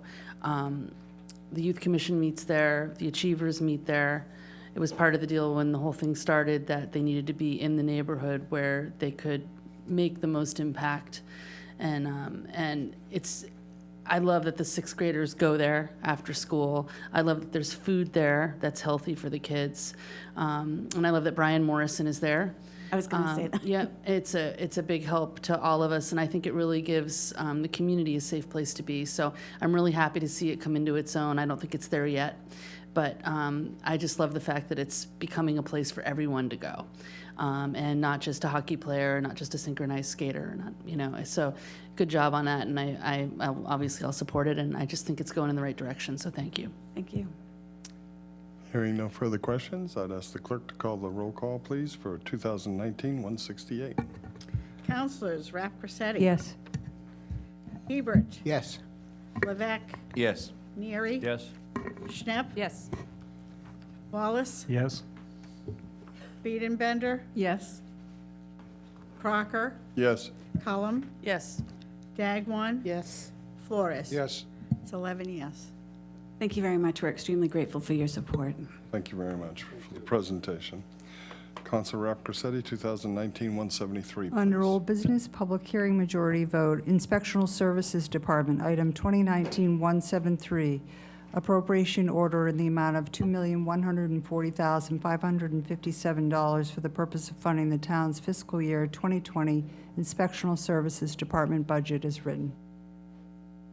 All those in favor? I've got a first and a second. All those in favor of opening the public hearing process for 2019-173, please signify by saying aye. Aye. Any opposition? Any abstentions? We're in the public process, and I see we have Building Inspector, how are you today, sir? Good evening, Mr. President, Thank you for council joining members. us. Thank you for your time this evening and for your attention to our budgets that we're presenting for you. I'd also like to thank management and Mark Milne for all their efforts and my peers that we work with every day. They're a great support and a great help. The Inspectional Services Department, as you know, consists of the Building and Health Divisions. We're responsible for permitting and enforcement of buildings, plumbing, gas, wiring, sign codes, and health regulations. We're responsible for code compliance in the areas of building construction, existing building safety, zoning, food safety regulations, Title V, rental registration programs, and again, your sign code. The building division alone this year issued over 11,000 permits again, and you'll see in a moment that our permit numbers and revenue have increased. Some of our accomplishments, one that we're really proud of is we've reduced the number of bathroom requirements in restaurants. I know that sounds like a small thing, but at one point we were requiring 4 restrooms in a restaurant, and that's a big heft to carry for a person, especially when they're just trying to open a new business. So with the Board of Health's help, we got that down to 2 bathrooms, and they used the fixture count that's required in the plumbing code. So we're really proud of that, and we're really proud of the Health Department for their efforts there. Our goals, we're working on a code compliance procedures manual. Several of you have been involved when a constituent calls and has a complaint about a piece of property or business next to them. And so one of the things we're trying to do is come up with a system that's credible, predictable, and will help not only you folks, but our citizens and us when we're trying to deal with code compliance matters. We're also working on our fee schedules. We're looking at actual costs, not what other towns are doing, not what typical methods for coming up with permitting fees are. We're looking at what it takes for us to pick up the phone, to deal with somebody at the counter, to go out and do inspections, to issue permits, to enter them into our computers. And so you'll see in the next couple of months that that we've been working with finance, and we'll be coming to talk to you about fee schedules. And with that said, I'd like to tell you a little bit about a couple of requests that we have for you.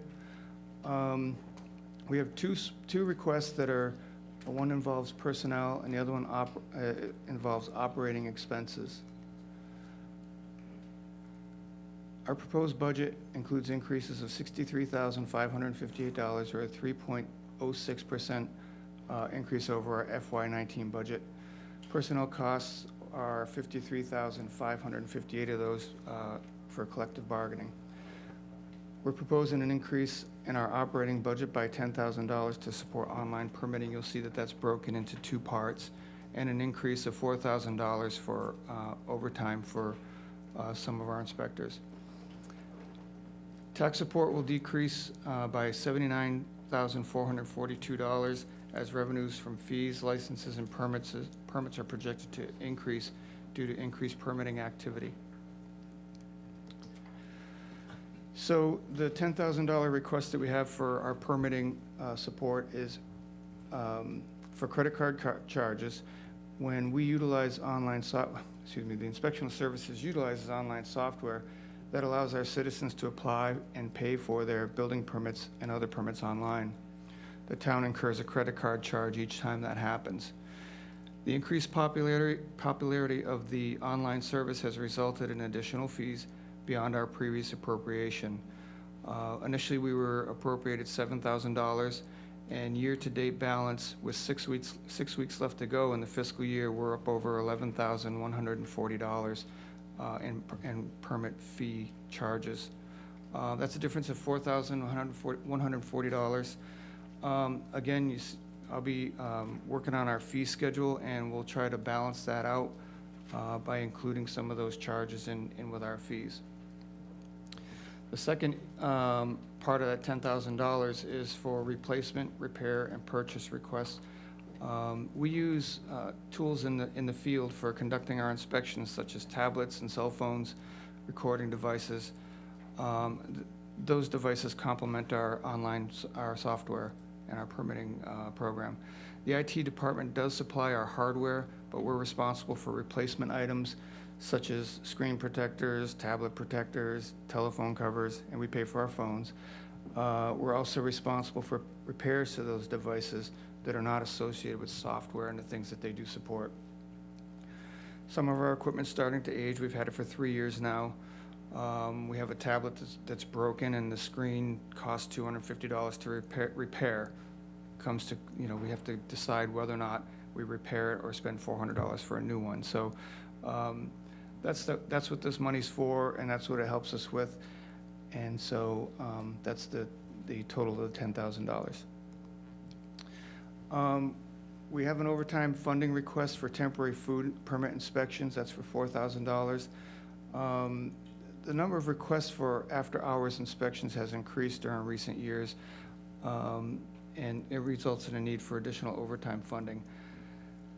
Those types of inspections take place generally on the weekends when you have a farmer's market or a fair or something along those lines. They've increased from 252 permits in 2017 to 232 in 2018, or a 31% increase in permitting.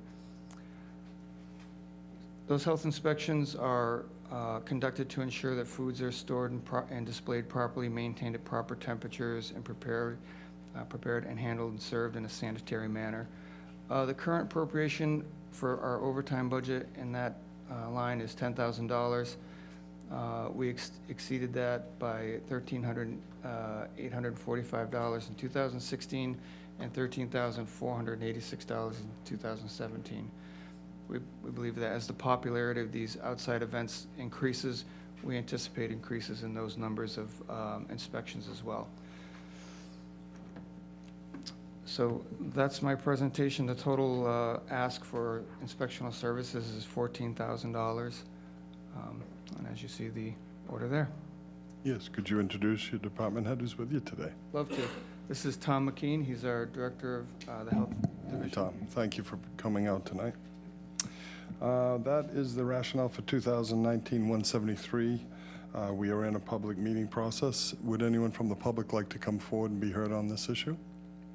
Hearing none, I'd like to close the public meeting. All those, please have a motion. Second.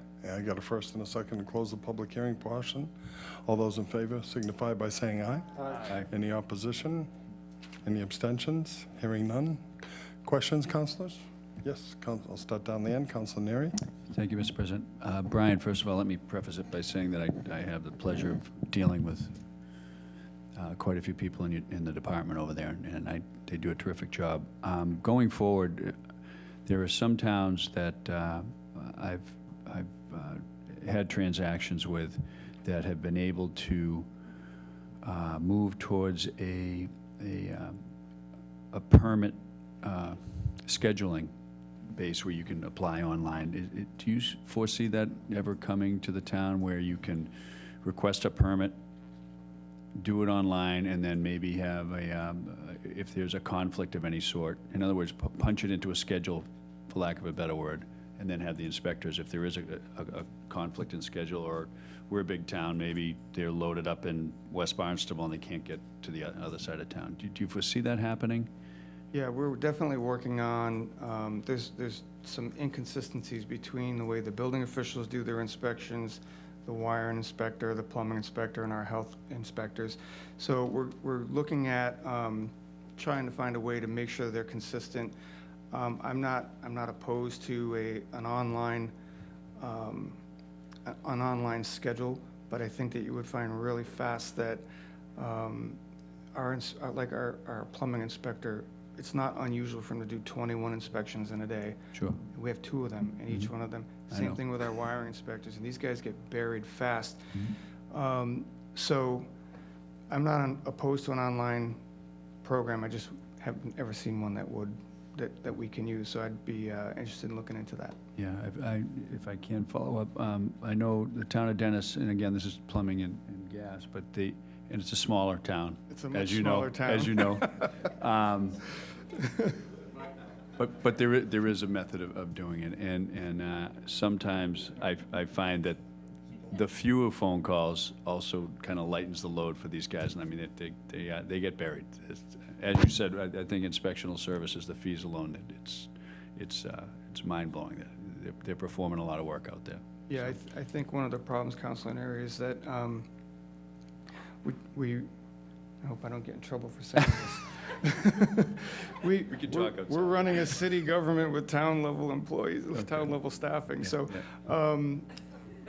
But that said, I think they do a great job, and I have no issues at all looking into how other towns do it, especially, I know that the commissioner and Dennis came from Plymouth, and that's where he got his methodology for scheduling inspections from. So I will make it a point to look into what they're doing, and if that's something that would help us and help our customers, we're all for it. Thank you. Absolutely. And great job. Thank you. Yes, town manager. Just as a follow-up. I have an appointment in the morning, apparently. No, he's not in trouble. He and I talked often about the staffing levels in the building department, and Brian very luckily came to us during a restructuring, and he has taken off with the online permitting, customer service, streamlining permitting processes, and he and I often talk about the need for assistance within the department. So a prelude to next year, you can expect that he and I will answer your question when we bring in the FY21 budget. Thank you. Absolutely. Vice President? Thank you, Mr. President. First and foremost, Brian, good presentation. I just want to commend the department because I call you a lot with issues of concern on the north side, and never once has it not been resolved in an effective, efficient way by yourself or by one of your staff, so that's the good news. Question, though, on the percentage of the transaction. What do we pay for every transaction that we do online? What is our I think fee? the average is 2%. It's 2%. It's 2%? Is that a little higher? I'm sorry? It's about 2.9%. 2.9. Oh, 3%. Okay. Can we do better than that? We are in the process of, I think we can. we're in the process of looking at some, the latest iteration of the software that we use, and they use a different vendor for processing fees. So when we do this, I guess that's our time to look at seeing what we can do with them. So I would assume that for fiscal year 20, or at least for fiscal year 21, whatever those fees are, we would build that in to whatever the costs are, so it's a break even. Thank you. Councilor Rafferty? Thank you. Thank you, Brian, so much. And I appreciate your sign code enforcement, especially you see these vendors, I don't know, they pop up signs on every corner. They show up overnight and they litter the town. So whatever you can do to remove those, or whatever you're doing, it's working. What's the percentage of online permitting to people still coming in and wanting to physically fill out the application? Are you getting more towards the online and getting away from the physical? It's a great question. I don't have the exact number for you, but I can get that information for you. However, as I said earlier, it is increasing substantially. Just based on the fees alone, you can see that that's increasing. One of the problems is it's not always the fastest way to get things done in terms of getting a permit process, but it is faster and much more convenient that somebody can sit at home and do it. So a lot of the smaller permits get done that way. Roofs, siding, windows, things like that. The real big ones like the hospital, Target and things, it's just not practical for them to, they still submit them online, but the expediency of it takes a little bit of a hit. So, but I would be happy to get you that information. Yeah. I would appreciate that. Yeah, sure. Thank you. Anyone else? Hearing no one, my own thoughts, if I may. Thank you very much for working with the tablets. The results, once the guys are in the field, is almost automatic. It's been really a major improvement, and thank you for having somebody at the desk at certain hours. That's a big improvement as well. Thank Tom for the effort that he's doing to try to ease things over at the Board of Health. I think that whole department's changed significantly, so thank you very much. Thank you. Hearing no further questions, I'd throw it to the clerk for a vote, please. Counselors, Hebert, Yes. Levesque, Yes. Neary, Yes. Schnapp, Yes. Wallace, Yes. Beedenbender, Yes. Crocker, Yes. Cullum, Dagwan, Yes. Flores. Yes. Rapcorsetti. Yes. It's 11 yes. Counselor Wallace, please, 2019-178. Thank you, Mr. President. This is old business. We're going to open for a public hearing. This is majority vote. The Town Council Department, item number 2019-178, appropriation order in the amount of $268,987, appropriated for the purpose of funding the town's fiscal year 2020 Town Council budget as written. Do I have a first and a second on that again? Second, I got my first and my second. Thank you very much. All those in favor of going into a public hearing for 2019-178, please signify by saying aye. Any opposition? Any abstentions? Hearing none, we're in, and we're looking for the rationale from our Director of Finance. Thank you, Mr. President. Mark Milne, Director of Finance, Town of Barnstable. The budget for the Town Council is decreasing $6,695 for fiscal year 2020. Funding for this operation is provided from property taxes and chargebacks to the enterprise funds. Property tax support is decreasing $24,000 as the budget is decreasing and the chargebacks to the enterprise funds are increasing. Thank you. We are in a public hearing for 2019-178. All those from the public would like to be heard, please come forward. Seeing none, I'd ask that we close the public hearing portion of 2019-178.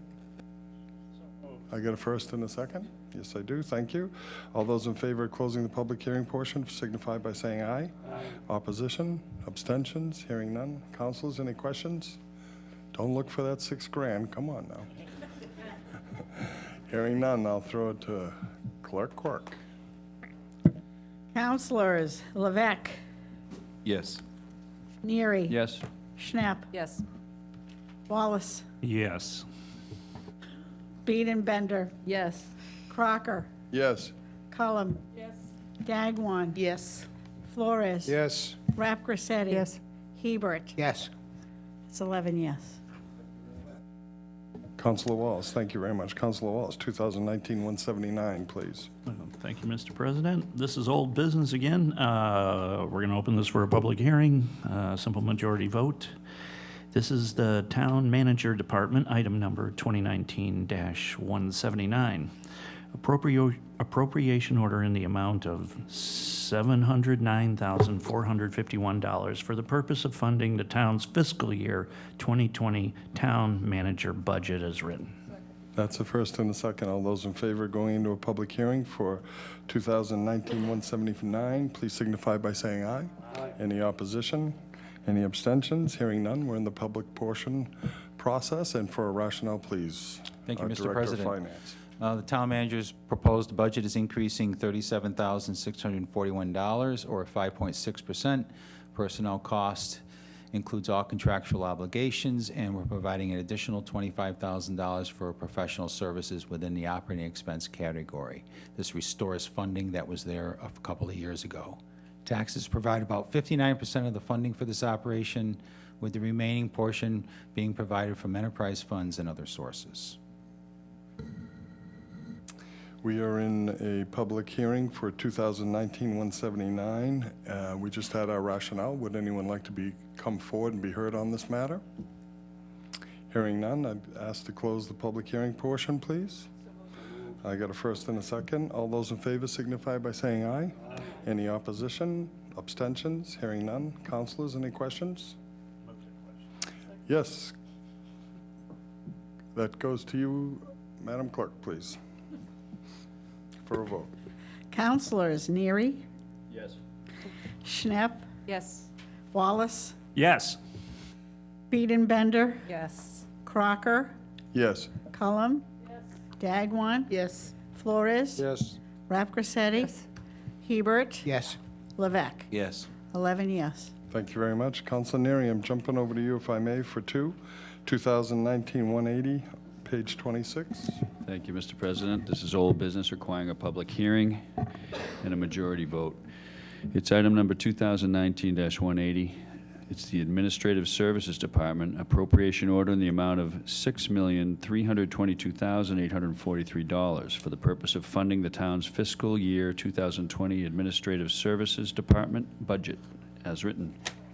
Thank you. That's a first and a second. All those in favor going into a public hearing process for 2019-180, please signify by saying aye.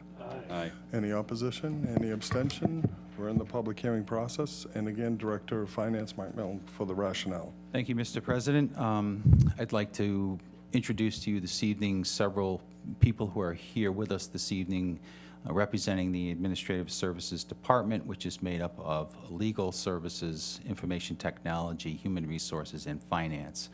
We have with us this evening Joanna Boucher, our Chief Procurement Officer, sitting in the back there next to Ed O'Neill, our Director of Assessing, Deborah Watson, our Town Treasurer, Susan O'Connor, our Comptroller, Bill Cole, our Human Resource Director, Ruth Weil, and our Town Attorney, and Charles McLaughlin, our Assistant Town Attorney, and an honorable mention to David Anthony, who used to be a member of the Finance Department, but we work with him every single day. I sometimes think of this operation, I equate it to the human body in that IT is like our backbone of our operation, delivering all those circuits to the rest of the town, making it work, and finance being the heart of the organization, pumping the blood through the body, making sure that everybody else gets what they need, and legal services being our immune system, protecting us from internal and external threats, and occasionally, and human resources being the soul of the town of Barnstable. We have a very good soul.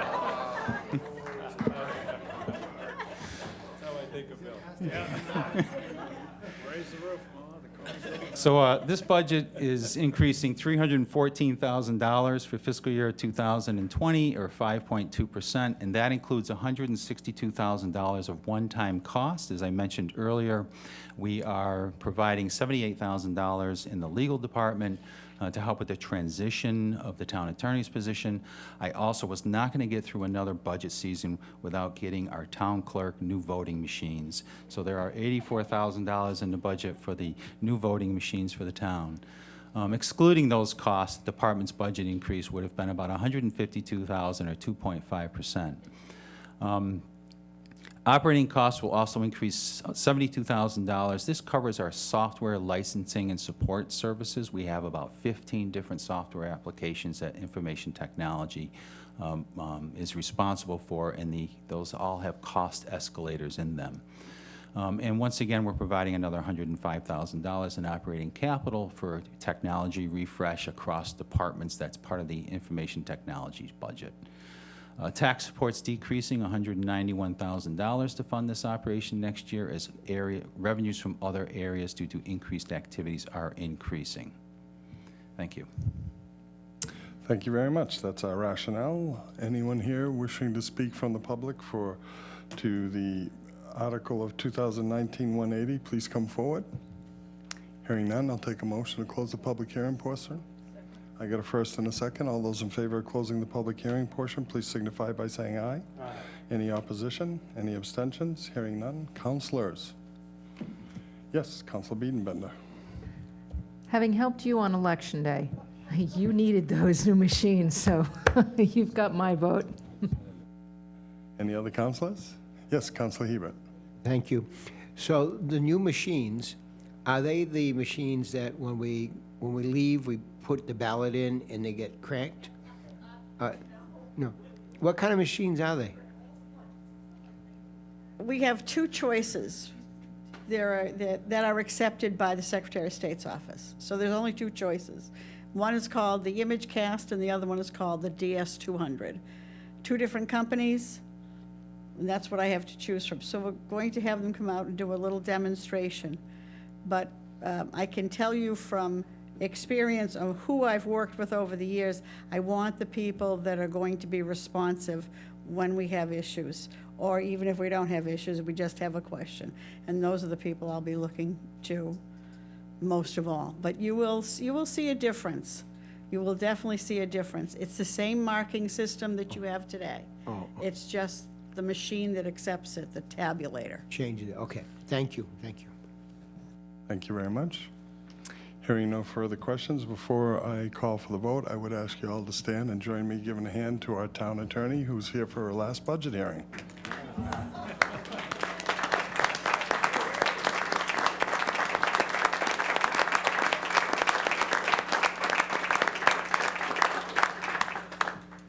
Uncompromising service, thank you very much.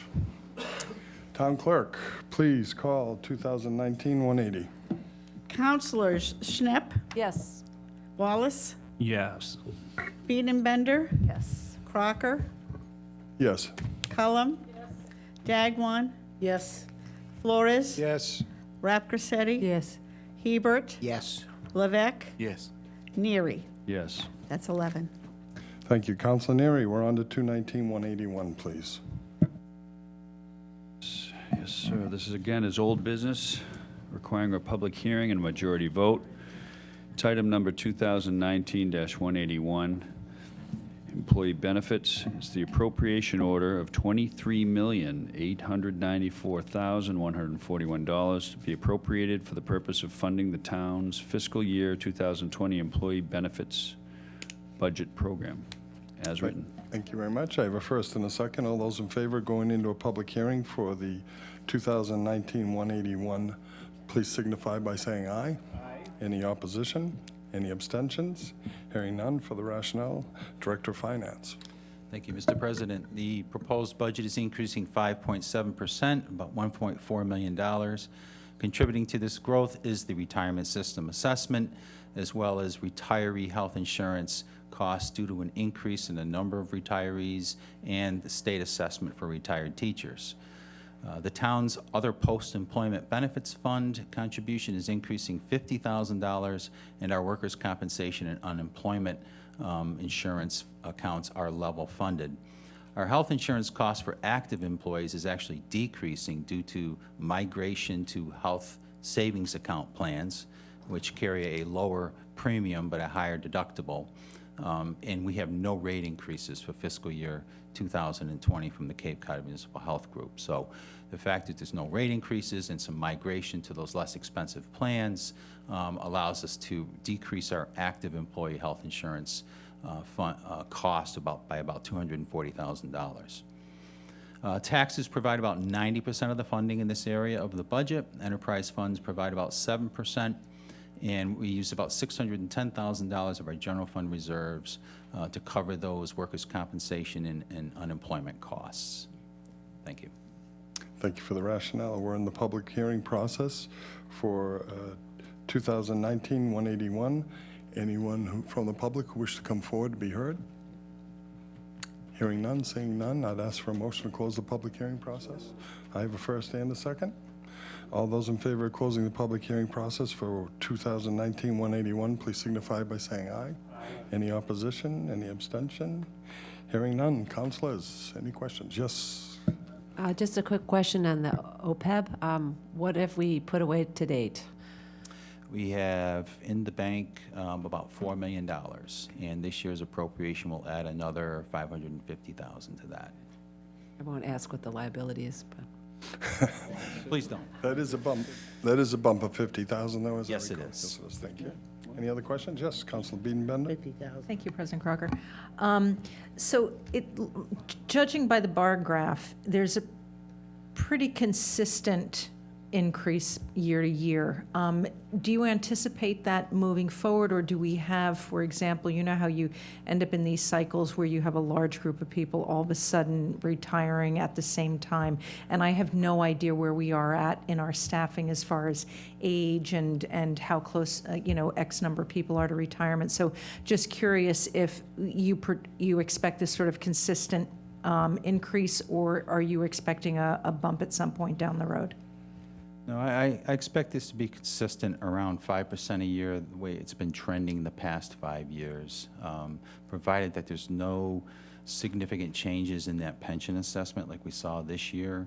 The only reason it didn't go up more than 5% this year is the health insurance rates there was no increase in those, so that balanced it off and brought it back to about a 5% increase. But typically, you'll see an increase in both of those areas from year to year. But on average, we've been doing about 5 to 6% a year, and I anticipate that to be consistent. Any other questions? Hearing none, I'd ask the clerk to call 2019-181, please. Counselors Wallace, Yes. Bender, Yes. Crocker, Yes. Cullum, Dagwan, Yes. Flores, Yes. Rapgrassetti, Yes. Hebert, Yes. Levesque, Yes. Neary, Yes. Schnepp. Yes. It's 11 yes. Thank you very much. If I may, Council Dagwan, have you assist me for two, please, starting with 2019-182. Thank you, Mr. President. Open for a public hearing and a majority vote is item 2019-182, appropriation order in the amount of $7,152,492 for the purpose of funding the town fiscal year 2020 general fund debt service budget. Thank you very much. I have a first and a second. Am I correct on the second? Thank you very much. To go into a public hearing process for 2019-182 as written. All those in favor signify by saying aye. Any opposition? Any abstention? Hearing none. We still have quorum on the deck. I will point out we do have two people floating. We're into the rationale, please. Thank you, Mr. President. The proposed budget for debt service is decreasing $2.8 million, mainly due to the expiration of that bond issued to renovate and expand the high schools from 20 years ago. This budget is funded primarily from a transfer from the Capital Trust Fund. We do use some parking receipts from the Bismore Fund to pay the loan for the comfort station down in that area, and we use the visitor center, and we use some embarkation fees to help to pay for the debt service associated with the Pleasant Street dock replacement several years ago. About half of this cost covers school projects and the other half everything else.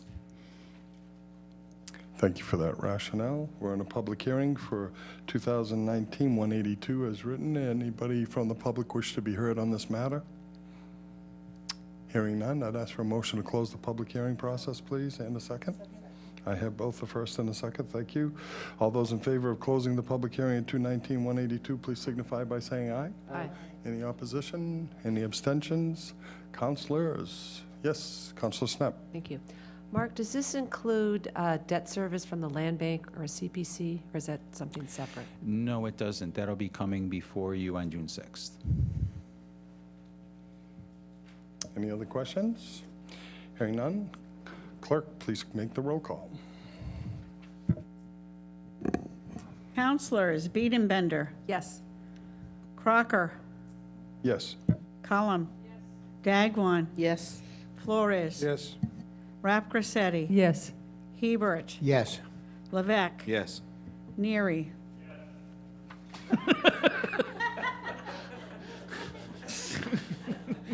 He is in the room. That was a yes. Yes. Wallace. Yes. That's 11 yes. Thank you. Thank you very much. Council Dagwan, one more, please. 2019-183. Yes, Mr. President. I'd like to open for a public hearing item 2019-183, appropriation order in the amount of $2,115,460 be raised and appropriated for the purpose of funding the town's fiscal year 2020 library and tourism grant budgets. I have a first and a second, and Councilor Dagwan, if Councilor Neary is too disruptive, I will assist you with that process as well. Thank you very much. I have a first and a second to go into a public hearing process. All those in favor of going into the public hearing for 2019-183, please signify by saying aye. Any opposition? Any abstention? Hearing none. For the rationale, please. Thank you, Mr. President. The proposed budget increase for the grants for the 7 village libraries is a 3% increase of $56,460. This level of funding will allow the libraries to continue to participate in the state aid to library grant program. The tourism grant is increased by $50,000, which is to be used for an increased marketing campaign of the Hyannis area in conjunction with a rebranding effort that is taking place. Funding for the grants are provided from taxes. A portion of the town's rooms tax is used to fund the tourism grant. Thank you. Thank you very much. That's the rationale. We're in the public hearing process for 2019-183. Is there anyone from the public who would like to be heard? I see someone coming forward. How are you tonight? Thank you for being so patient. You're welcome. Todd DeLuca, President of the Greater Hyannis Chamber of Commerce. And I want to speak in favor of the increase in the tourism grant. As you know, it's an important sector of our business community and is intrinsically related to quality of life in Barnstable.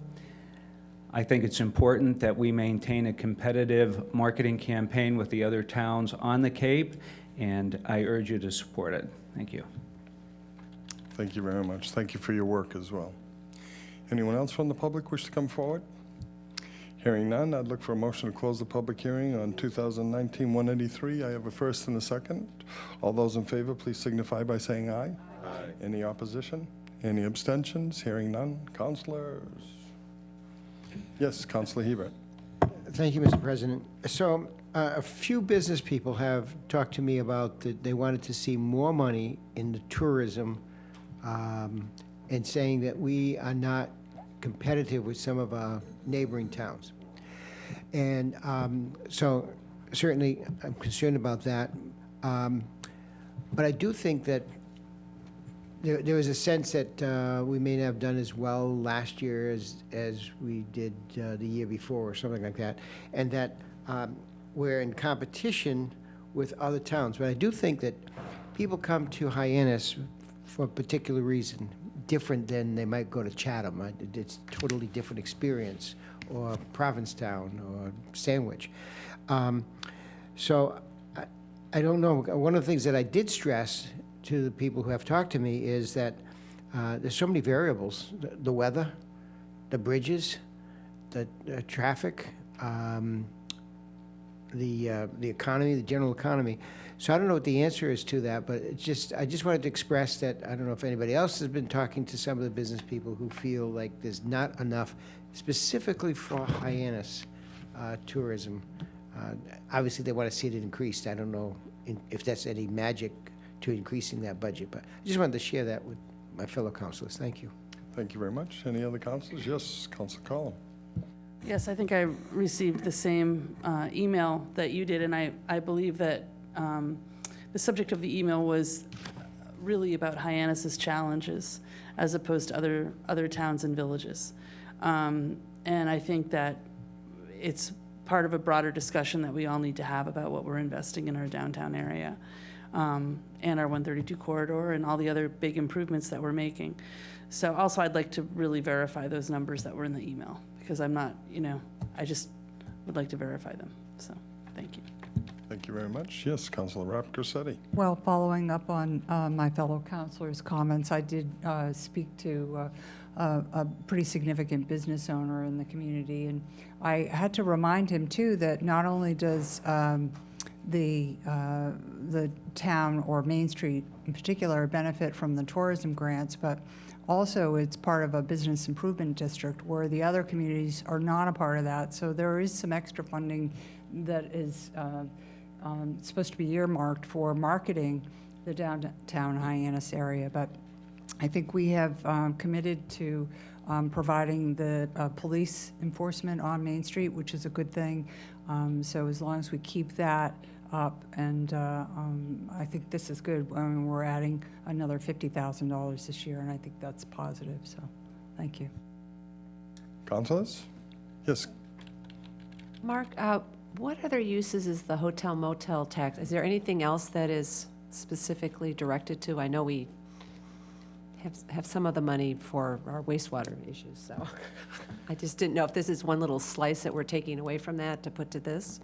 Yeah, it's all general fund money, and so it doesn't have to be specifically earmarked for anything. However, we do identify the tourism grant specifically with that revenue source. And we did increase the estimate for the general fund in fiscal year 20 by $50,000 and allocated all of that increase to the tourism grant. Follow-up, Councilor Snip, all set? Quick follow-up. Please. It seems like an interesting two two different items to put together in one appropriation. Is there any particular historic reason for that? Yeah, it's because they're both in the form of a grant. We actually, not to avoid the anti-aid amendment, we can't just give this money away. We actually have to do it through a granting process, and these happen to be the two grants that we do a year. Thank you for that explanation. Hearing no further questions, I'd ask the town clerk to please call the vote. Councilors, Crocker. Yes. Cullum. Yes. Dagwan. Yes. Flores. Yes. Rapcorsetti. Yes. Hebert. Yes. Levesque. Yes. Neary. Yes. Schnapp. Yes. Wallace. Yes. And Biedenbender. Thank you. 11 yes. Councilor Biedenbender, could I ask your assistance for two, please, starting with 184, page 30? This is old business for a public hearing majority vote. This is item number 2019-184 for the Town Council Reserve Fund, appropriation order in the amount of $250,000 for the purpose of funding the town's fiscal year 2020 reserve fund. I have a first, a second. I do have a first and a second. All those in favor signify by saying aye. Any opposition, any abstentions? We're in the public hearing process. The Director of Finance for the rationale, please. Thank you, Mr. President. This will be the second year that we've funded a reserve fund for the town council, fiscal year 19 being the first time. State law allows us to set aside up to 5% of the tax levy, which is about $6 million is the maximum amount that we could do. However, we see this fund to be used for smaller emergencies, not for like a hurricane or something like that. So we set it at $250,000 initially. That seemed to work well. It allows us to respond much faster to emergency situations similar to the one we had at the Hyannis Golf Course Clubhouse this year, where we had a catastrophic failure at the HVAC system out there in the middle of the winter. We didn't want the pipes to freeze and any more damage to occur, so having this reserve fund to go to allowed us to respond to that emergency probably 60 days faster than we normally could through the regular appropriation process. We can't make any direct draws against this fund. We have to come to the council to ask for your permission to use any of it. And that can be conducted at the first time it appears before the town council.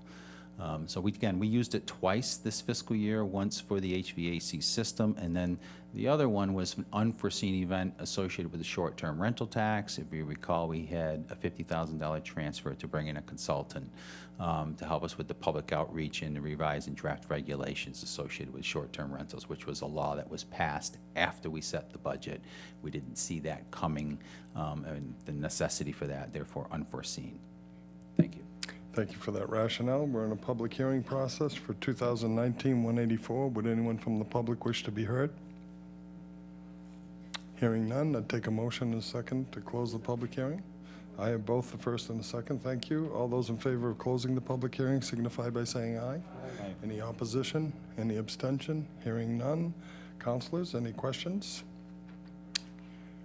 Mark, when we don't use the balance of this ends up being free cash as well. It goes back into a regular process. Correct. So I think that's important as well. It's here for the emergencies and it goes back.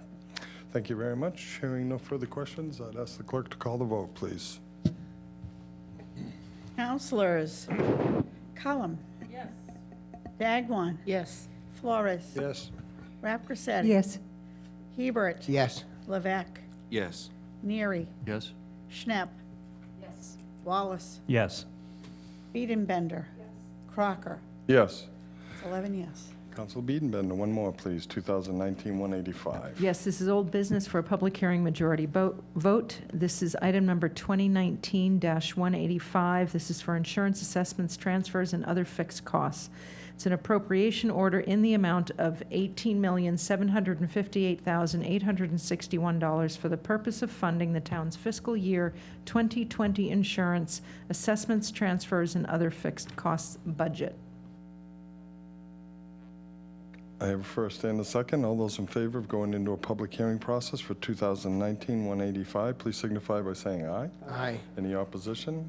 Any abstentions? We're in the public hearing process. Could we have a Thank you, Mr. assessment. President. Thank you. This is a collection of the remaining other fixed costs that we must provide funding for on an annual basis. The significant increase in this category is related to the regional school district assessment, which is due to that construction of the new facility.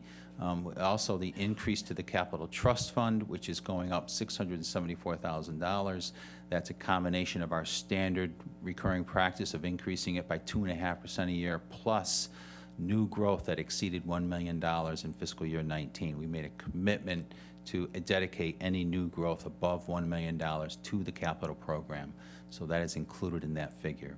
83% of this budget is provided from taxes. The regional schools district assessment and the capital program funding comprise about 87% of the spending in this category. Thank you. Thank you very much. We're in a public hearing process. Thank you for the rationale. For 2019-185, anyone from the public wishing to be heard on this matter? Hearing none, I'd take a motion and a second, please, to close the public hearing. I have a first and a second. All those in favor of closing the public hearing for 2019-185, please signify by saying aye. Aye. Any opposition? Any abstentions? Hearing none. Councilors? Yes. Thank you, Councilor Mr. Snip. President. So why is the regional school district assessment in this appropriation, but the other transfers like school choice or the Commonwealth charter assessments, I'm assuming will be in the school budget? Those costs do not have to be appropriated. They come to us in the form of an assessment on the cherry sheet from the state. So you will not see those in an appropriation order. However, the regional school district assessment, we do have to appropriate. That's the only other school assessment that requires an annual appropriation. So we don't count this toward our education budget? It's not part of the 66%? It's separate? It is actually part of the 66, yes, 66 cents per dollar. We include all of our education type spending, whether it's local district, regional district, or charter schools or school choice. It's all factored into that. All right, thanks. Any other questions? Hearing none, I'd ask the clerk to call the vote, please. Councilors Dagwan, Yes. Flores, Yes. Rapcrissetti, Hebert. Yes. Levesque. Yes. Neary, Schnapp. Yes. Wallace. Yes. Biedenbender. Crocker. Yes. Cullum. It's 11 yes. Councilor Cullum, could you assist me for two, please? 2019-188. Yes, I'd like to open for a public hearing, item number 2019-188, appropriation order in the amount of $501,578 for the purpose of paying the fiscal year 2020 comprehensive water management and private way improvement fund debt service requirements as written. Do I have a second? I have a first and a second. All those in favor of going into a public hearing for 2019-188, please signify by saying aye. Any opposition? Any abstention? Hearing none. For the rationale, please. Thank you, Mr. President. Debt service in this fund consists of loans issued to finance the construction of the sewer expansion in Stewart's Creek area, as well as the construction of the pumping station located on West Main Street.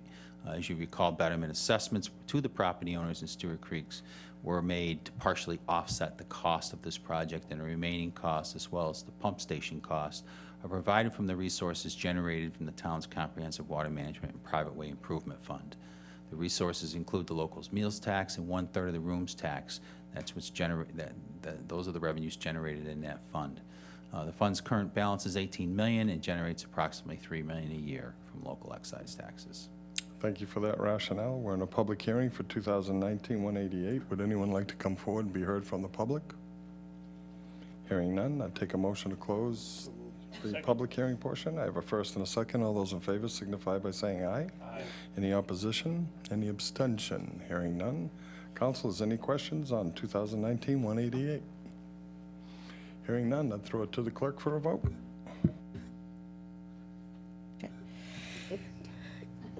Councilors Flores. Yes. Rapcrissetti. Yes. Hebert. Yes. Levesque. Yes. Neary. Yes. Schnapp. Yes. Wallace. Yes. Biedenbender. Crocker. Yes. Cullum. Dagwan. Yes. Please call Biedenbender again. Biedenbender. Yes. It's 11 yes. Thank you, that passes. Council Cullen, one more, 2019-189, please. Yes, I'd like to open for a public hearing, item number 2019-189, revolving funds. Resolved that the town council hereby authorizes the following spending limitations for fiscal year 2020 revolving funds. Senior Services Classroom Education Fund, $100,000. Recreation Program Fund, $525,000. Shellfish Propagation Fund, $200,000. Consumer Protection Fund, $400,000. Geographical Information Technology Fund, $10,000. Arts and Culture Program Fund, $50,000. Asset Management Fund, $500,000 as written. Thank you. I have a first and a second. All those in favor of going to a public hearing for 2019-189, please signify by saying aye. Aye. Any opposition? Any opposed? Any abstentions? Hearing neither. We're in a public hearing process for the rationale, please. Thank you, Mr. President. Annually, the town council must establish a spending limit for the town's revolving funds. We cannot spend beyond these limits without coming back to the council for authorization. We are held to the lesser of the spending limit set by the council or the revenue generated by the fund. Thank you very much for the rationale. This is a public hearing for 2019-189. Anyone from the public wishing to be heard? Hearing none. Councilors, could we close the public hearing? So moved. And a second? Thank you. I have a first and a second to close the public hearing. All those in favor signify by saying aye. Aye. Opposition? Any abstentions? Hearing none. Councilors, any questions on 2019-189? Hearing none. I pass it to the clerk for a vote. Councilors Rapp Grissetti. Yes. Hebert. Yes. Levesque. Yes. Neary. Yes. Schnepp. Yes. Wallace. Yes. Bender. Yes. Crocker. Yes. Cullum. Yes. Dagwan. Yes. Flores. Yes. It's 11 yes. Thank you very much. I'd go down to the end to Councilor Levesque, please, if I may, ask for some assistance on 2019-161, please. Sure, thank you, Mr. President. This is old business, public hearing, majority vote. It's item number 2019-161, appropriation order in the amount of $8,041,243 for the purpose of funding the town's fiscal year 2020 Airport Enterprise Fund budget as written. Thank you very much. Do I have a second? I have a first and a second to go into a public hearing for 2019-161. Here from the airport. What?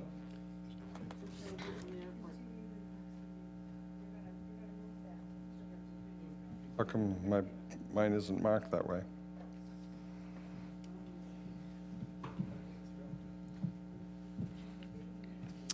I'd take a motion to withdraw the public hearing portion of 2019-161. So moved. I have a first and a second to withdraw 2019-161. All those in favor of withdrawing 2019-161 and continue it, and then we'll bring it up later to continue it to June 6th. So it's withdrawing it right tonight from the table, please. All those in favor signify by saying aye. Aye. Any opposition? Thank you, it passes. What number would you like me to start on? You guys everyone's grabbing my papers here. What's up? 174? Am I correct? Someone give me a tip here. I think the rest of them get moved.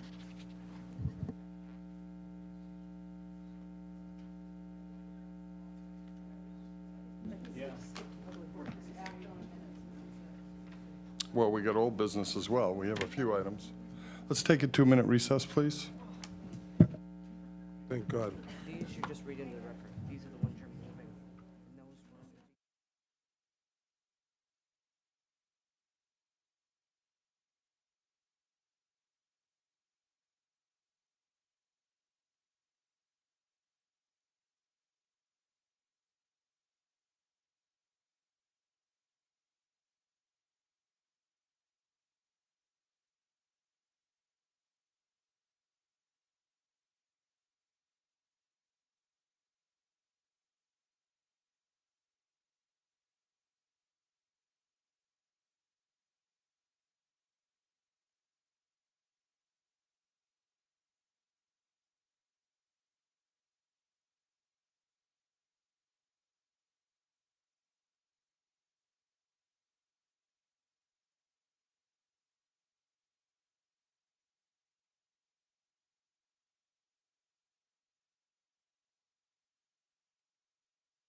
each one separately. than the next one.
Here. Hebert. Levesque. Here. Neary. Schnapp. Wallace. Here. Biedenbender. Crocker. Here. Cullum. Dagwan. Here. Flores. Yes. Just missing one. Thank you very much. He's in the building. I'm sure he'll join us shortly. I would ask the Vice President, please, to read in the remaining orders that we will be advancing to a date certain of June 6th. Yes, this is a motion to move remaining operating budget items to public hearing on June 6th, 2019, moving to open and continue the public hearings on Town Council Orders 2019-161 through 2019-163 as written, to individual public hearings to be held on each order number on June 6th, 2019. I have a series of them. In addition, I move to open and continue the public hearings on Town Council Orders 2019-169 through 2019-172 as written, to individual public hearings to be held on each order number on June 6th, 2019. In addition, I move to open and continue the public hearings on Town Council Orders 2019-174 through 2019-177 as written, to individual public hearings to be held on each order number on June 6th, 2019. And finally, in addition, I move to open and continue the public hearings on Town Council Orders 2019-186 and 2019-187 as written, to individual public hearings to be held on each order number on June 6th, 2019. I have a first and a second. All those in favor of moving 2019-161 through 2019-163, 2019-169 through 2019-172, 2019-174 through 2019-177, 2019-186 through 2019-187 to a date certain of June 6th, please signify by saying aye. Aye. Any opposition? Any abstentions? And thank you very much. I promised we would address minutes before we did old business, so it's minutes as is. Vice President. Yes, I would move that we accept the Town Council meeting minutes as dated May 2nd, 2019, as written. I have a first and a second to accept the minutes as drafted for May 2nd. All those in favor signify by saying aye. Aye. Any opposition? Any abstentions? Hearing none. Let's start with Council Levesque again, if I may, please. 2019-196, move to a public hearing of 6/6, please. Thank you, Mr. President. This is new business. Refer to public hearing 6/6/2019. Item number 2019-196, appropriation and loan order in the amount of $62,900 pursuant to temporary repair to private road program rewarding Somerset Road in Barnstable, as written. I have a first and a second. All those in favor of moving 2019-196 to a public hearing on 6/6, please signify by saying aye. Aye. Any opposition? Any abstentions? Hearing none. Councilor Vec, let's try a couple. 2019-197.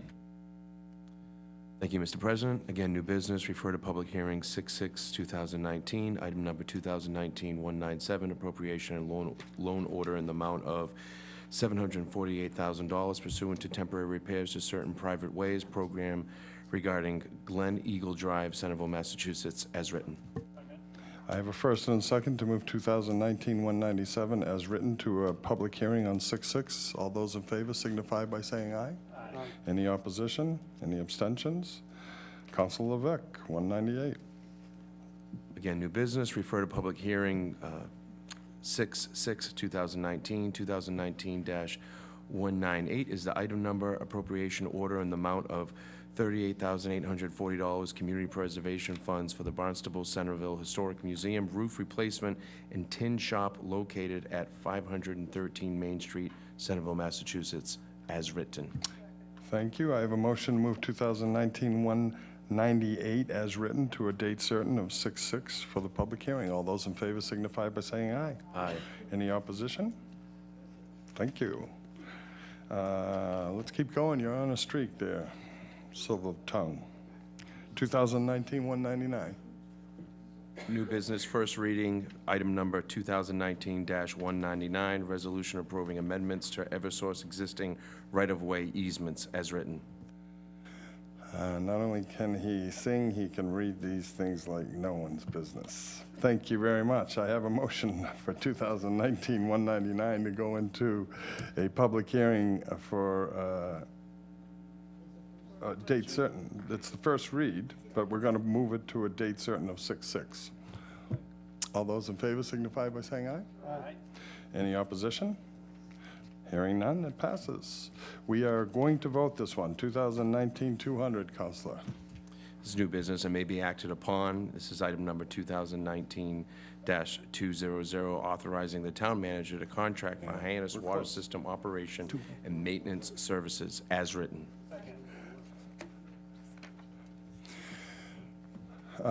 We have a rationale, please. I would suggest that I need the rationale, and then I may have to vote to go past 11, but we're close. Go for it. All right, in the interest of brevity, thank you very much, councilors. My name is Rob Steen with the Department of Public Works. I'm joined tonight by Hans Kaiser, Division Supervisor for the Water Supply Division, and John Marson, the Area Manager for Suez. What I will do is I'll read you the background to the request. If that gives you enough, then I'll be happy to stop there and not go into a presentation. If you feel you want more, we could do the presentation piece. I'll leave that to you. Let's see how the questions go. Thank you. This request would authorize the town manager to enter into a 5-year contract agreement for the purposes of operation and maintenance services for the Hyannis Water System. The town council shall be the approving authority. Chapter 30B, the Universal Procurement Act, limits contract authorizations by the town manager and procurement officers of any town or city to a contract of 36 months in duration. In order to exceed this 36 months threshold, a contract requires a majority vote of the governing body, in this case, the town council. Effectively, what this is when we entered into a contract with then United Water, now Suez, it was for a 5-year period with 3 additional 5-year periods at the option of the town. We have just exited one of those additional 5-year periods. This is asking for permission for town manager to approve the next 5-year period with Suez. All of them come to you as appropriations on an annual basis, so you have an opportunity to vote on them as an annual appropriation. Now, if you need more, I'm happy to go into a presentation. If that provides you enough to make a vote, then I'm happy to stop here. Well, that's the rationale, so we could take a vote here to continue beyond 11 o'clock, and I'm sure we'll be done in short order, but let's be safe than sorry. So if you could bear with us for a pause for a moment, I'd take a motion on the floor to go past 11 o'clock. So moved. I have a first and a second to go past 11 o'clock to finish our business of the day. All those in favor signify by saying aye. Aye. Any opposition? Any abstentions? Hearing none. Councilors, we have a chance to have this played out, filled out, whatever you might want to hear from them. Please feel free to ask the questions. It's a very important water contract for 5 more years of our Hyannis water system. Would you like to, is there anything we cut you? I'd like to hear from Hans, actually. Hans has to work on a daily basis with him, if you're okay. Come cheer him on, Hans. If you want us to vote for him, tell us now. Hans Kaiser, Supervisor, Water Supply Division. I oversee the contract for the Hyannis Water System operations with Suez. The Suez contract has been very satisfactory. I'm not that easy to deal with. And, you know, I want to make sure we get bang for the buck, and these guys have been with us. They've done a good job, especially when we had crises. They stepped up. They brought in more people. They have a lot of depth and expertise. And I definitely want to also commend John Marson for sticking with us all night long here.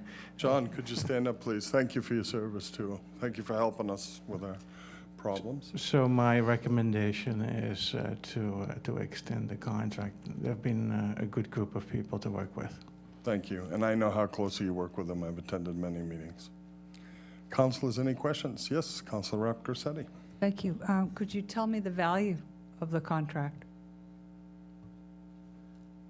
The value for the coming year, yeah, around $2.8 million. Per year? Yeah, at this moment, yes.